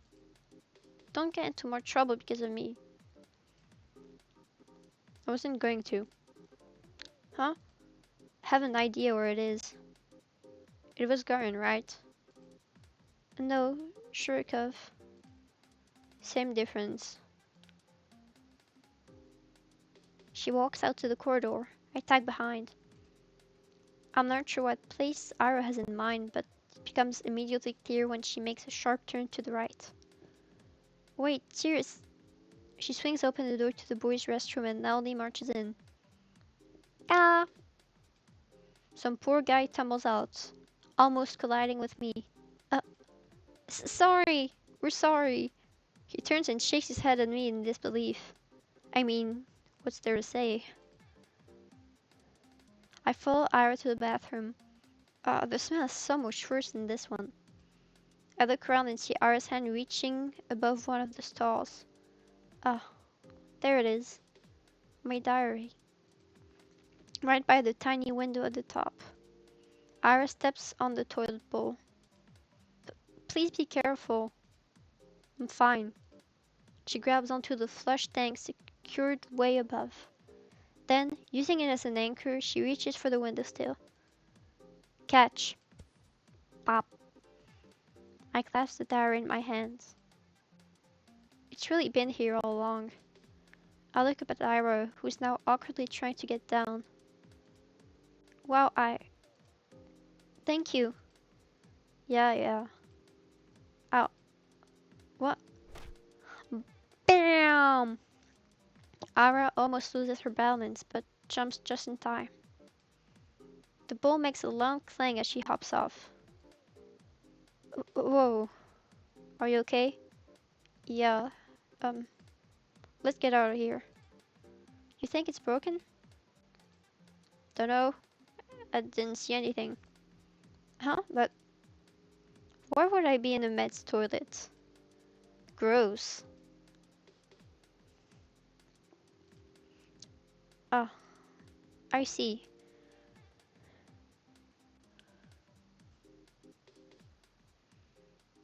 Thank you again.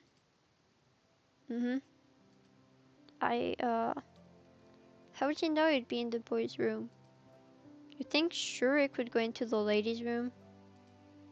No. I suspected they put it there. I just didn't have the courage to enter. You can't keep doing this. I know.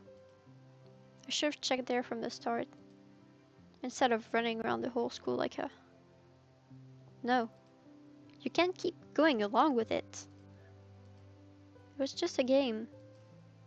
It wasn't. No, really. We were just playing around. Bullshit! You know damn well what they're doing. They're not your friends. I never said they were. Then why don't you just tell them to piss off? For once in your life. I... I can't.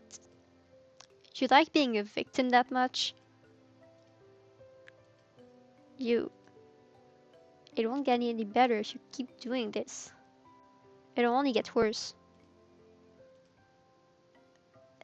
It's not that bad. And I wouldn't. I... I can't. I can't just say something like that to them. I'm sorry. Why the hell not?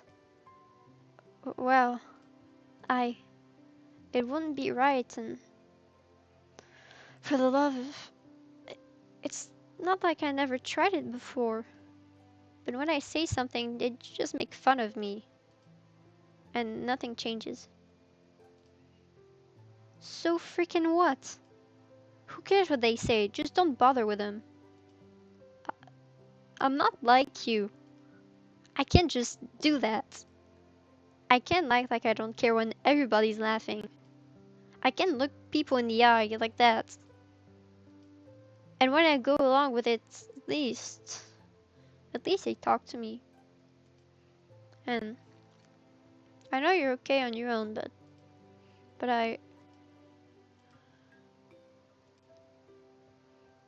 so what's your plan? Huh? That's it? You're gonna spend the next 3 years like that?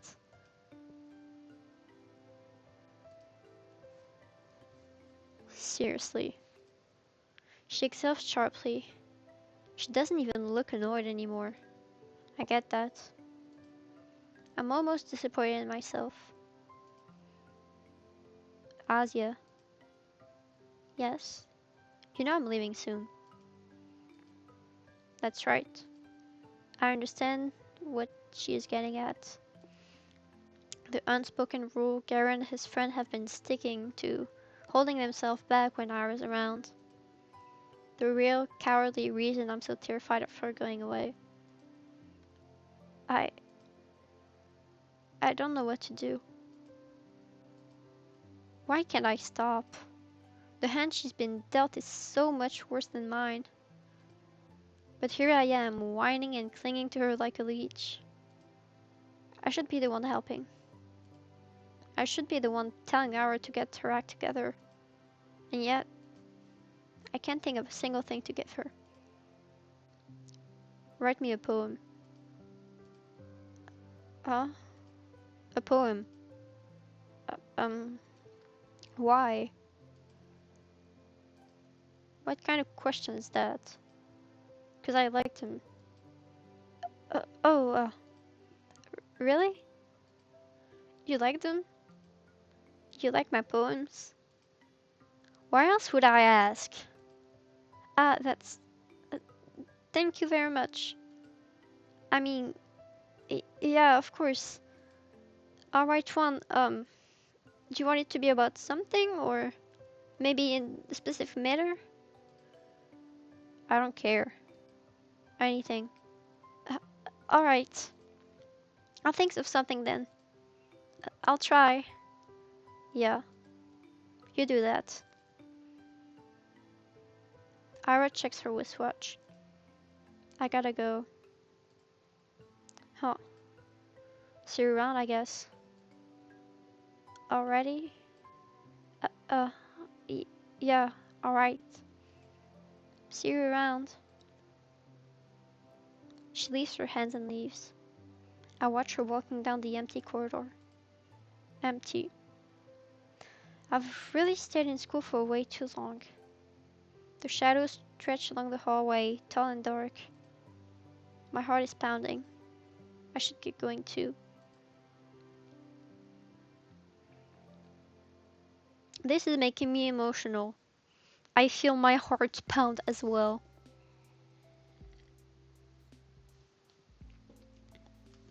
My life didn't exactly change. I went to school the same way, I sat through the lessons, then went to the store, then to the library or for a walk, and then, when it got dark, I headed home. Day after day. Sometimes my classmates joked around with me. Whenever that happened, my thoughts involuntarily drifted to Ira. She still attended classes. She vanished during breaks. I never asked where to. I kept imagining scenarios in my head. Not just when I was being laughed at.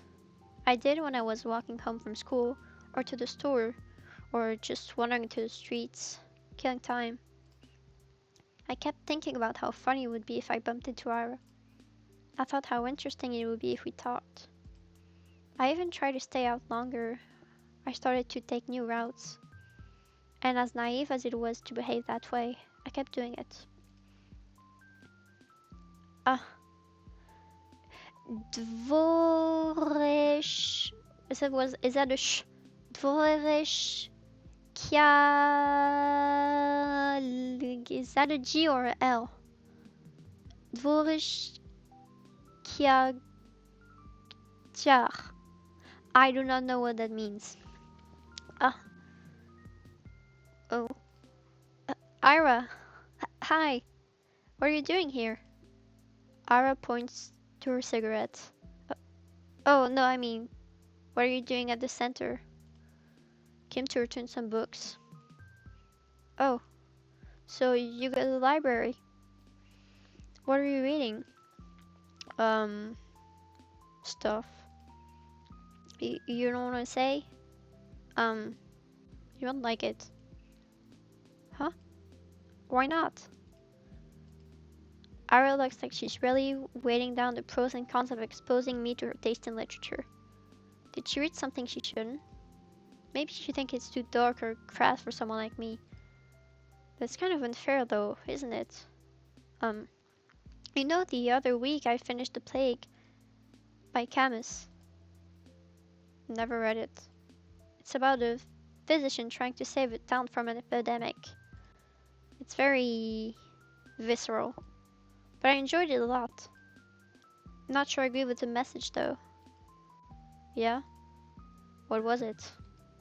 It was, basically, it's that evil is an inherent part of life. You can try warding it off, but they'll never be for good. And then, if you do good things in time of crisis, there will always be some greater force picking your guns. Spiking your guns. Yeah, sounds about right. Huh? I guess there are some okay people in the world, but there's a lot more dirtbags. Really? That's a pretty depressing way to look at it. That's how it is. I don't know if I agree. At least I've never met someone I'd call a dirtbag. I'm gonna punch her in the face. You serious? Garen's right there. Garen? Well, he's not that bad. Uh-huh. Really, I don't think he means it. Um, I'm sure everyone is trying the best they can. Wait, let me turn my back straight.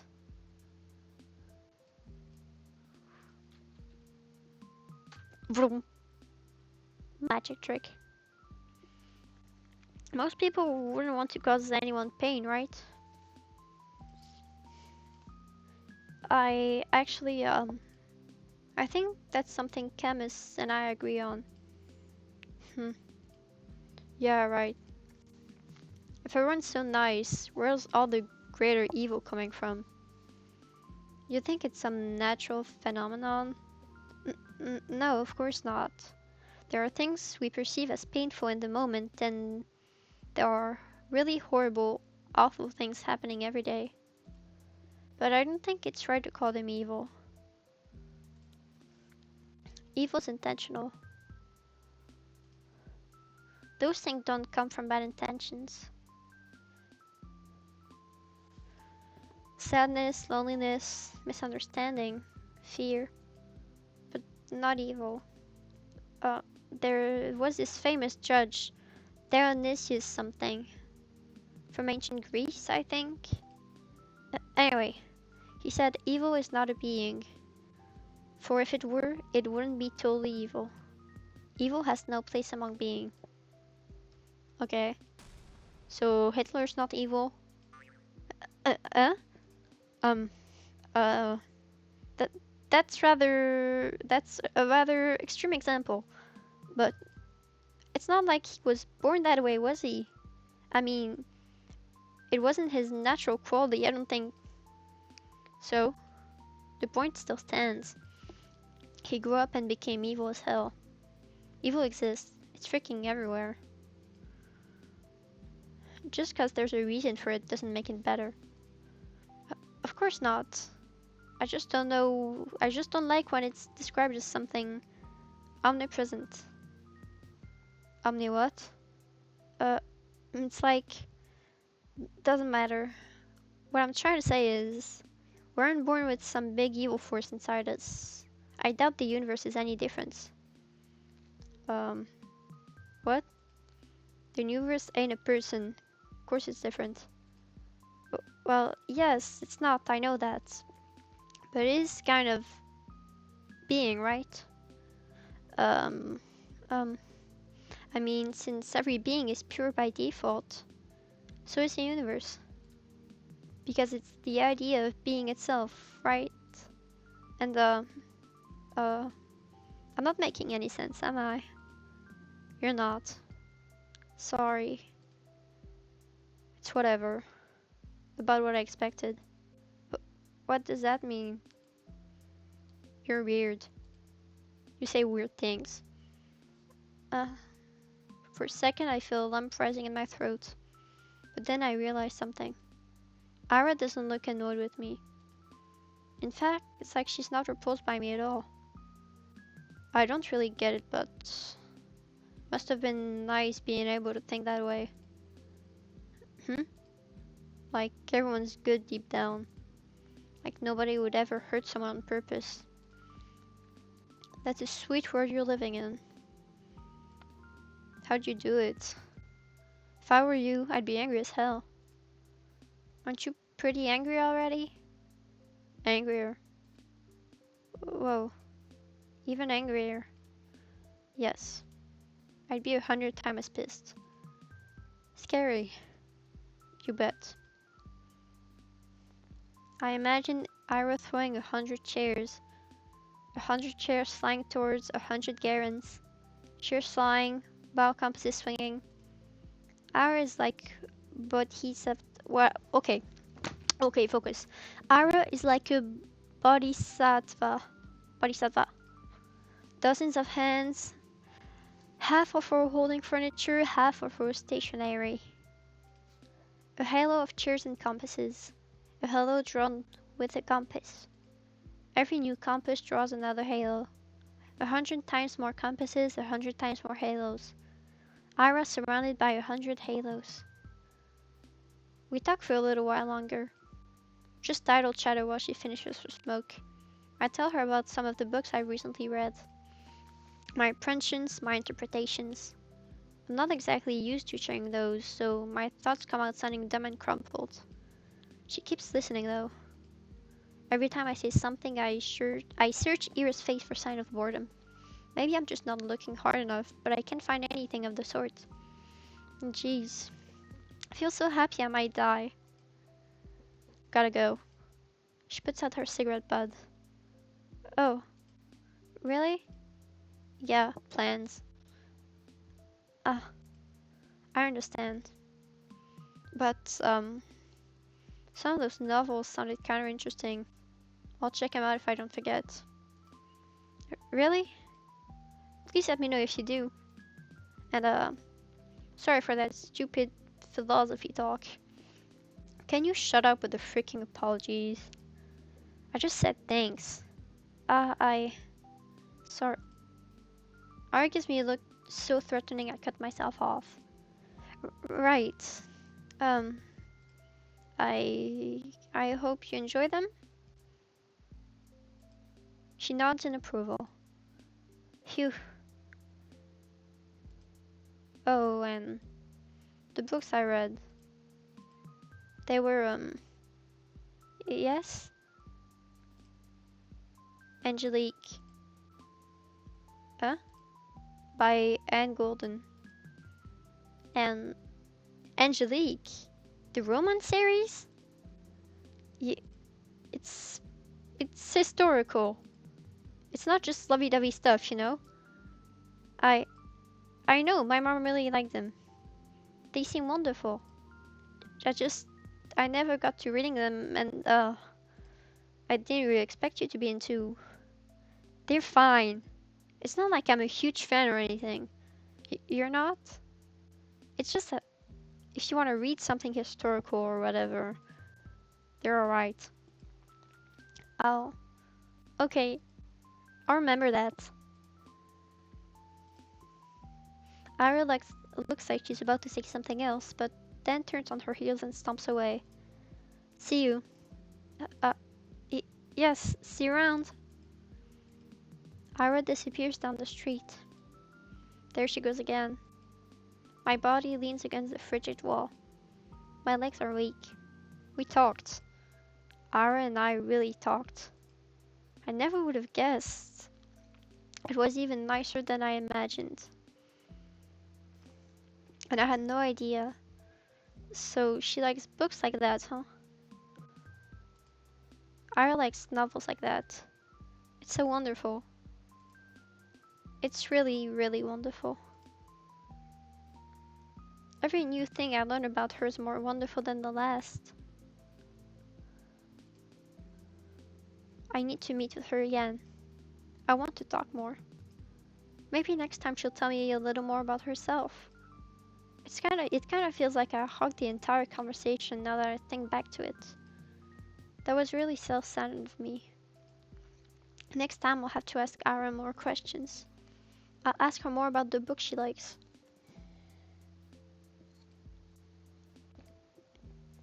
Maybe we could talk about movies. I wonder what her favorites are. Does she also like romance films? That would be cute. I usually prefer detective films, but I really enjoy all kinds of movies. So if she wants to watch something, maybe we could even go to the cinema? That could be so much fun. It's been a long time since I've gone there. I need to see her again. Emotions are clouding my being. She skips even more often than before. No point in keeping up with classes if you're getting expelled anyway. I guess that's Ira's modus operandi. To some degree, I understand it. But I still wish she showed her face from time to time, if only for one lesson. We probably wouldn't talk even if she came. It's not something we ever do in class, so I don't expect anything in that regard. Just seeing the back of her head would be enough. What's with ya, Shibuna? No, Shubina. Shubina. Huh? You're all smiles. Finally taking my advice to heart. Um, what advice? Not looking at like you're about to hang yourself for a change. It's great to see, really. Yes, it is great. We're so proud of you. How about brushing your hair next? That grin makes you look like a basket case.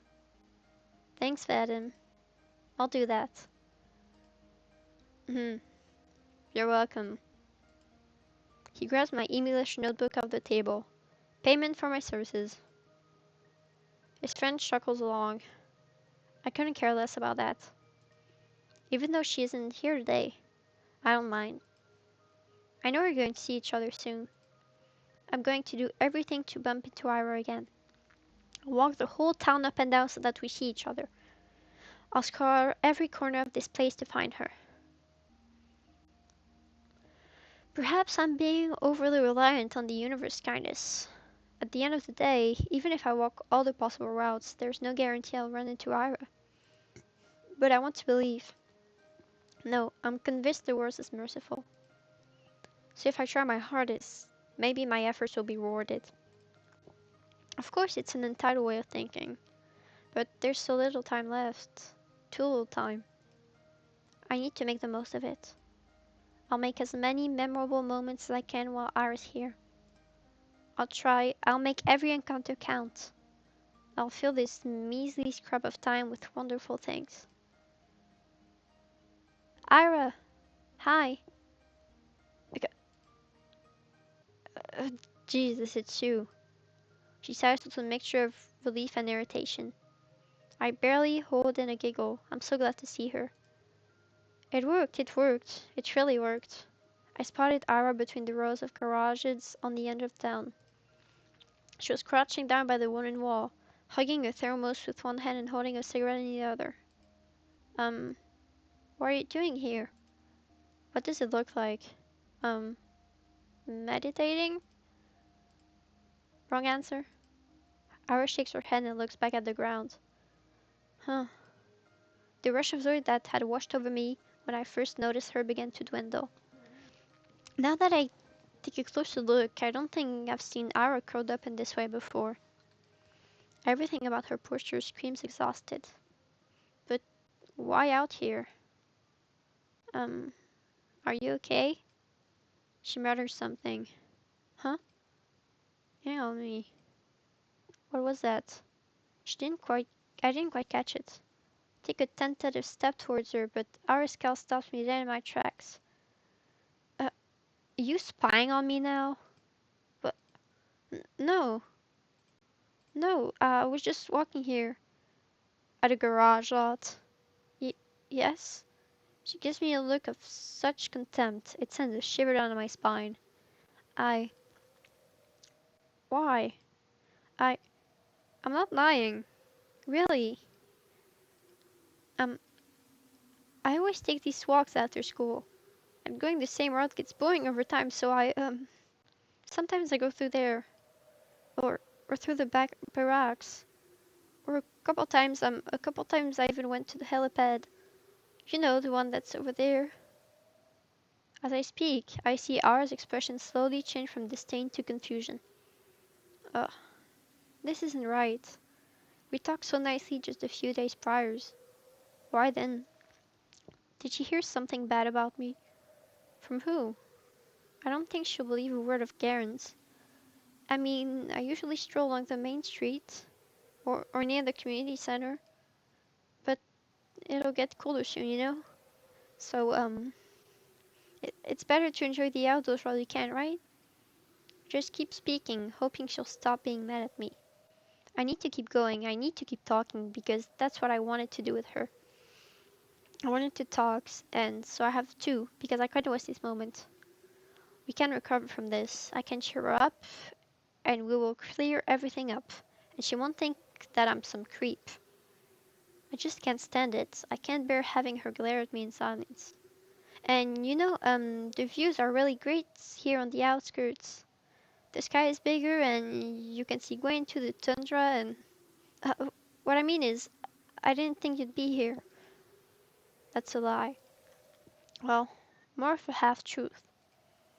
I hope she'd be there, like I hope she'd be wherever I went. It's just that. This isn't what I imagined all. Not after our last meeting.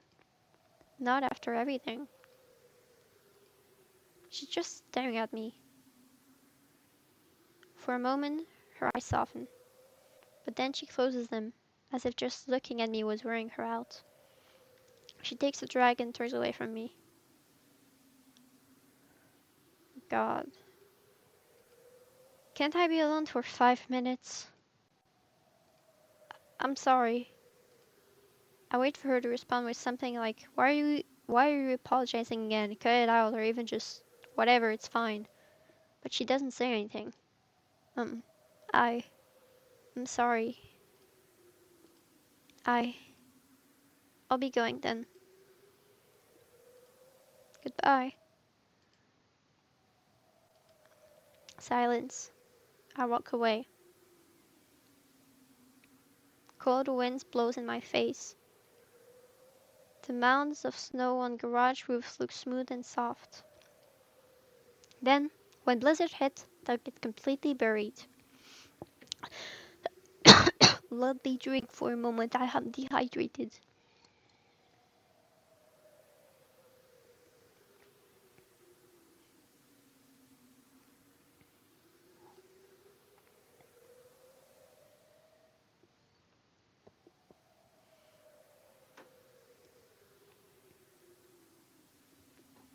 Ah, there we go.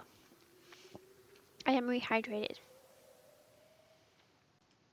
I like to have a snow hill form over me too. They look cozy. Ah, actually, I wonder what Ira carries in her thermos. I guess tea would be the obvious answer. But what if she's one of those people that likes to have some warm soup with them? That would be cute. Should have asked her about it. I feel like I'm going to cry.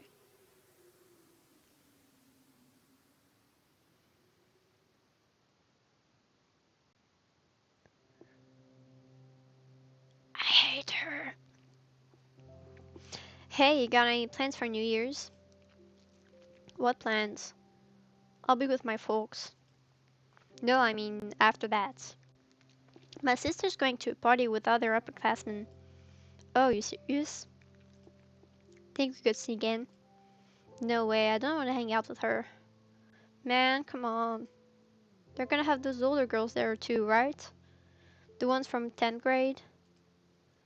Oh, I bet Machida will be there. Like she'd talk to you. Hey, you don't know that. I said we're not crashing anything. They won't let us in anyway. Oh, that's true. Where are we going then? Whose place? Not mine. We've got grandma coming over I can't host. You? Me neither. Adam? No way. Dad's been... He's kinda tired recently. Ah, really? Yeah. It's whatever though. Work stuff, I guess. I hear ya. My mom's also out of it. All the adults are pretty stressed, huh? Figures. It's the end of the year. Right. It's almost New Year's. It's a shame, but I don't feel festive at all. I'll need to help Mom decorate the house. Should I remind her about that? It feels like all of us kind of forgot about the holidays. At least I did. Well, maybe I didn't really forget. The end of the year has been looming in the back of my mind, cause of, but not as a cause for celebration. All I could think about were the days counting down to the moment Ira would move away. Ira, she's absent again. I'm not surprised. I just wish I could clear things up with her. I'm not sure how, but I have to. Maybe I should apologize again. What for? Did I really do something so wrong? I guess I've been pretty annoying, but I don't know anymore. I need to think of something that could cheer her up next time we meet. Will more apologies really cut it? Probably not. She'll just get more annoyed. Then maybe a small gift? That might be weird though. And I won't get any more allowance until next week. What could I even buy with this spare change? Hmm. Maybe a little treat will do. Um, a waffle? Would she like a waffle? Ha! What the hell? She's not a freaking dog. Why does my mind always go to some weird place with her? Ugh, I should just shut up. Focus on something else. It's just so difficult to do these days. Difficult. But I've got to try. Inhale. Exhale. There. A little clearer. I see the sidewalk a little bit better. The buildings, the sky, the lights. Everything around is friendly. Everything is beautiful. That's great. Those are great things to look at and think about. Though perhaps I shouldn't breathe too deeply. You can really get sick from this. It has been getting so colder after all. My usual routes have been getting harder and harder to finish. It's not just the temperature.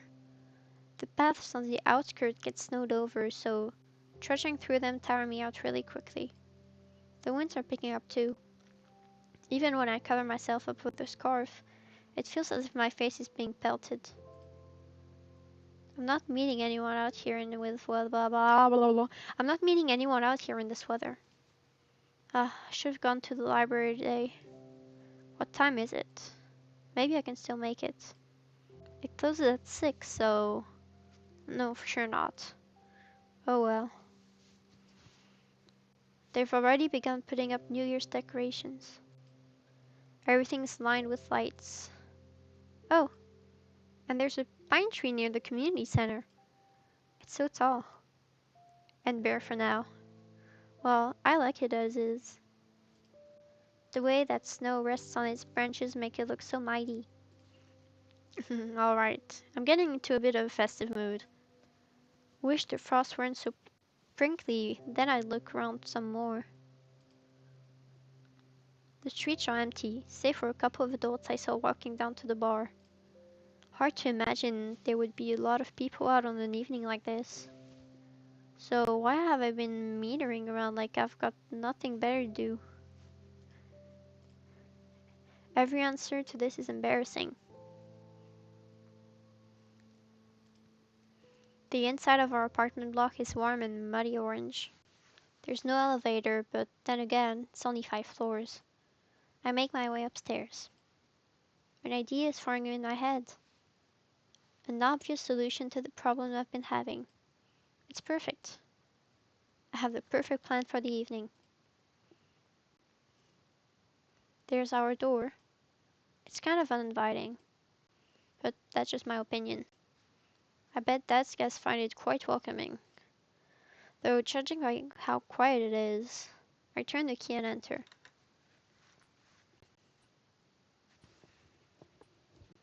The only sound is the faint muttering of the TV coming from the living room. Yes, thank God, no visitors today. I hang my waistcoat up to dry, take off my shoes, and quietly go down the corridor. Hi, Dad. Hello. I don't even stop to peek into the room. I won't see anything I haven't seen before. At least tonight seems like it will be calm. I wash my hands. When I exit the bathroom, I hear a soft voice from the kitchen. Out with friends again. Mm-hmm. Hi. Mom nods her head, staring in front of her. She's smoking again. I go in and open the window, then turn on the light. She squints from the sudden brightness. You want some tea? I'm setting the kettle. She shakes her head. I sit opposite her and wait for the water to boil. She's not saying anything, and neither am I.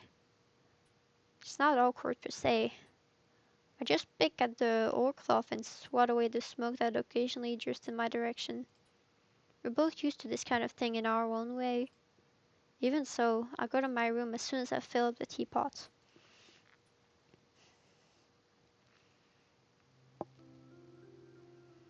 I don't like locking myself in here. I do it every time, and every time I'm swarmed with nasty thoughts. Can't even spend some time with your own mother? You run away from her, even though she has it so hard, so hard. You traitor, brat, ungrateful filth. It's the kind of self-flagellation that goes nowhere. Do I think that if I badmouth myself enough I'll be forgiven? This happens every time and changes nothing. It's pointless. So I direct my attention elsewhere. What was I going to do? What was I... Drink.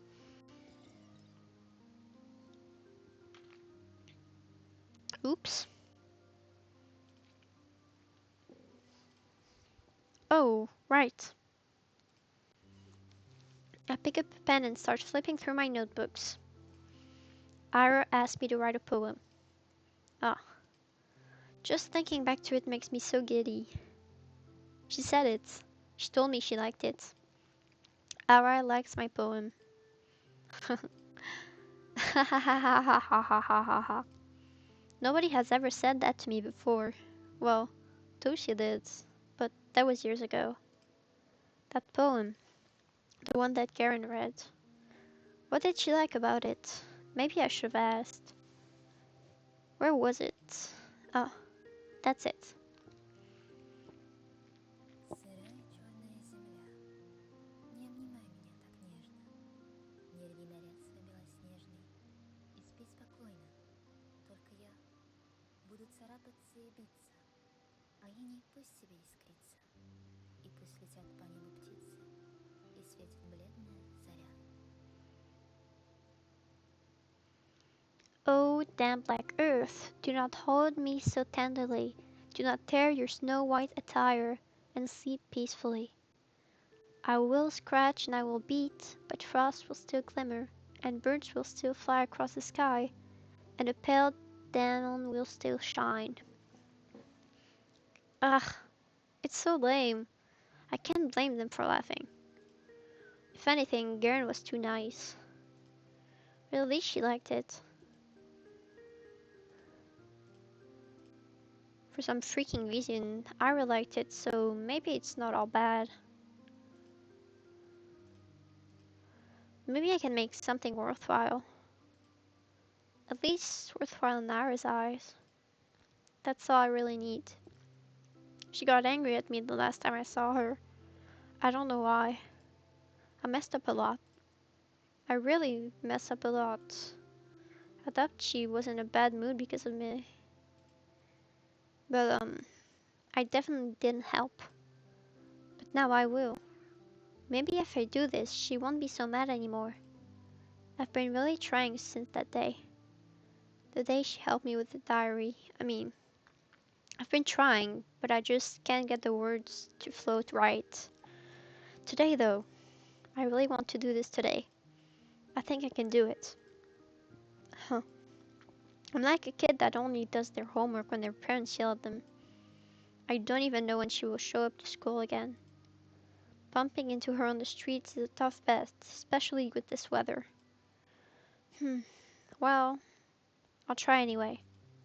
I've got nothing to lose. What's the worst case scenario?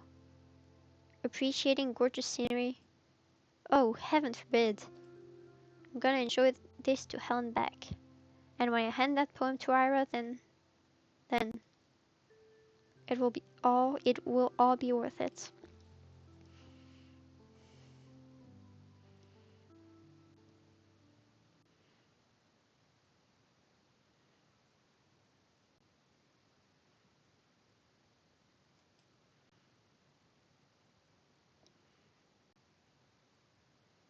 Ow, my wrist is tired. I'm gonna totally wear down this poor razor at this rate. Got to remember to buy a new one. It's just a bit annoying. Even though I asked my classmate to be more careful, they always forget about it. I didn't used to do that before, but now whenever I lend a textbook to someone, I specifically ask them not to doodle in it. Despite that, they always come back with crude drawings all over. I can't hand them back to the library like that. And I'll get in trouble if a teacher sees it. I leaned back in my chair. A week. That's how long it has been since I've last seen her. It's not exactly new for her to skip for several days at a time, but a whole week. Nobody else seems to be bothered though. I shouldn't be either. It's not her job to be my, I don't know, a curl or pit bull. Either way, it's nothing new. Nothing new, nothing bad. Maybe R is taking in the town she's grown to love. Who knows when she will turn here after she moves out. I get that. I would do the same. But still, I do wish I could see her. Is she still mad at me? I really hope not. But if she is, I have just the thing to help it. That's right. It's done. I wrote Ira a poem. I wonder how she'll react. I wonder if she'll like it. I really hope she likes it. Maybe she'll smile. What if she gets flustered? That would be so cute. I want to see her make that face again. I keep walking around. I don't really expect to see her at this point. I just feel like a duty I need to fulfill. Like a soldier patrolling the streets. Whoa, that sounds pretty cool. And it's not like the weather is harsh all the time.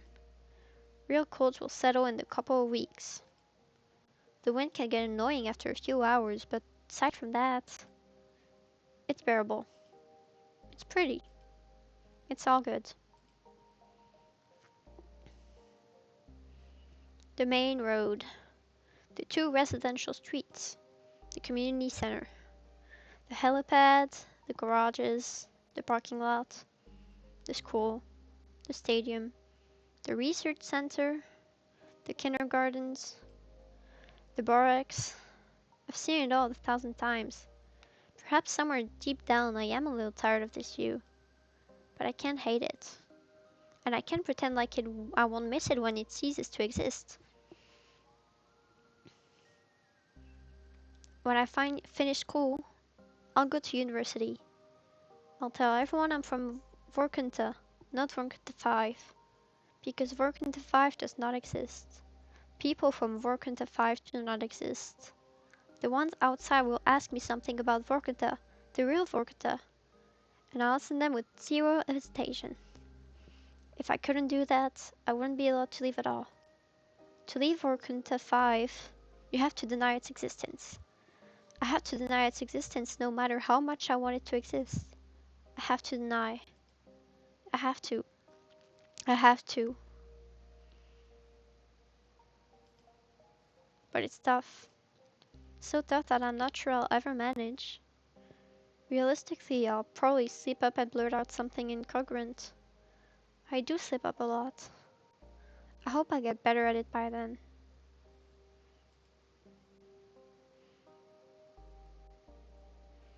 Maybe I should stop. I lower my scarf and take a big breath. Ouch, I'm seriously gonna catch a cold from this. Ugh. At least my head feels really clear. I look up the familiar purple gray of northern twilight. No, not twilight. Today is the first day of this year's polar night, so I won't see the sun until the tail end of December. It's nothing too bad. Personally, I don't mind the dark. Some people seem to get really depressed during this time, but I'm not one of those. Uh, if I stay out for just a little longer and wait for the clouds to clear, I'll see the stars come fully into view. It's a beautiful sight, especially from here, from the barracks, far better than that dinky sliver of the sky I'd see from my apartment windows. I wish that I could stick around for longer. It's getting too cold. I start making my way back. The creeped rows of worker housing disappear behind bigger and better homes. There's that old playground just around the corner. That's right, we used to go there all the time with Tosia. Even back then it was kind of unpopular. They built a new one just 5 minutes away, so we often got to have the whole things to ourselves. I guess that's why we like this place. Somehow today it feels quieter than ever. I can hear a faint clicking sound as the wind passes through the swing set chains.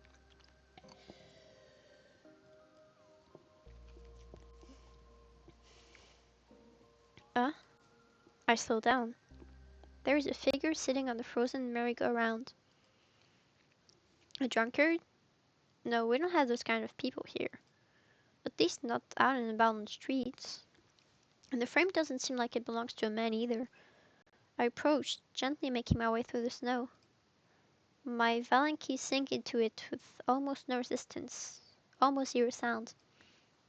When was the last time we've had snow this soft? I don't remember.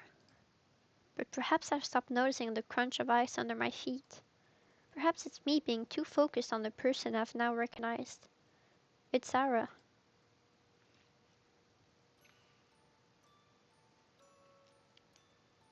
No, she's crying. She's hunched over, elbows on her knees, hood down despite the cold. Her hair is tangled, half wet from the snow. What is she doing out here? Smoking or... Huh? I stop a few meters away. Ira is laying down quiet, gasping sobs. Ira? She looks up fast, as if short awake. Eyes red and puffy, face red from wiping at it with her sleeves. There's a bit of snot on her upper lip. What? What do you want? I don't know what to answer. What do I want? All I can think about is how I've never seen a person look so small. Ira swipes at her eyes again, then stands. She stumbles a little, trying to regain her usual posture. What, another one of your hangout spots? Damn creep. Her voice cracks halfway through. Well, enjoying the snow? I slowly shake my head. No, I just saw you. Ira rubs her nose on her sleeve again. Her hands are shaking. Then go back to wherever the hell you came from. Go home. Asia, this isn't for you. I take a small step forward. I want to say something. Anything. But my head draws a blank. Before I can squeeze out a single word, Ira turns and stumbles through the snow, away from the playground. I can't even muster the courage to call out to her, let alone follow. I simply watch as Ira vanishes into the alley. If not for her footprints, I'd believe she was never even there. The snow keeps falling. A feeling I've long forgotten swells inside me. I've learned to not acknowledge it, so it got buried many layers deep. The hollow space inside my chest grows darker. The sky is full of pinpricks. The world is looking down on me, but not in the way other people do. It's kind and gentle, and I don't feel small under its gaze. Its eyes are pure and tender.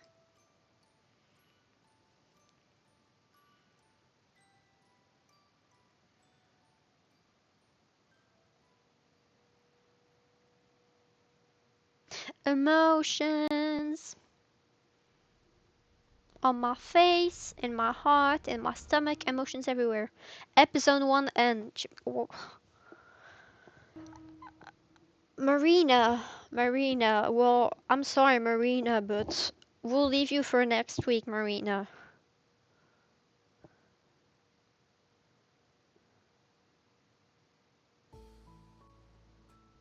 Where's the save? Save. I saved. I'm quitting. Okay, so let's make a little sum up of the game. Let me come here. Let me come here.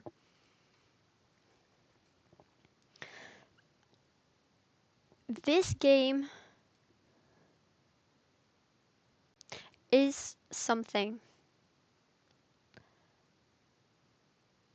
It it has stirred emotions deep within me that I have not felt for a long time.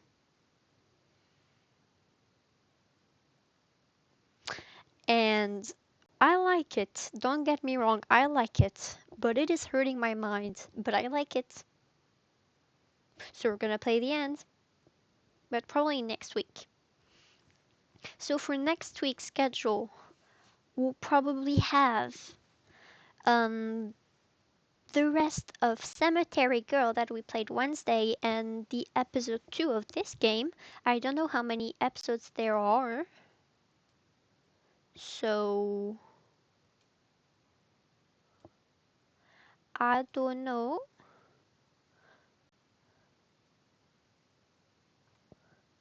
Let me perhaps look. Perhaps look.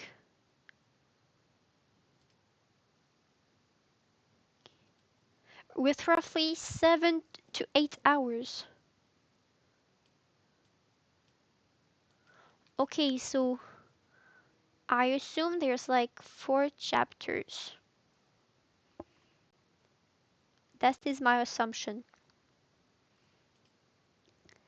So probably a couple more episodes on that.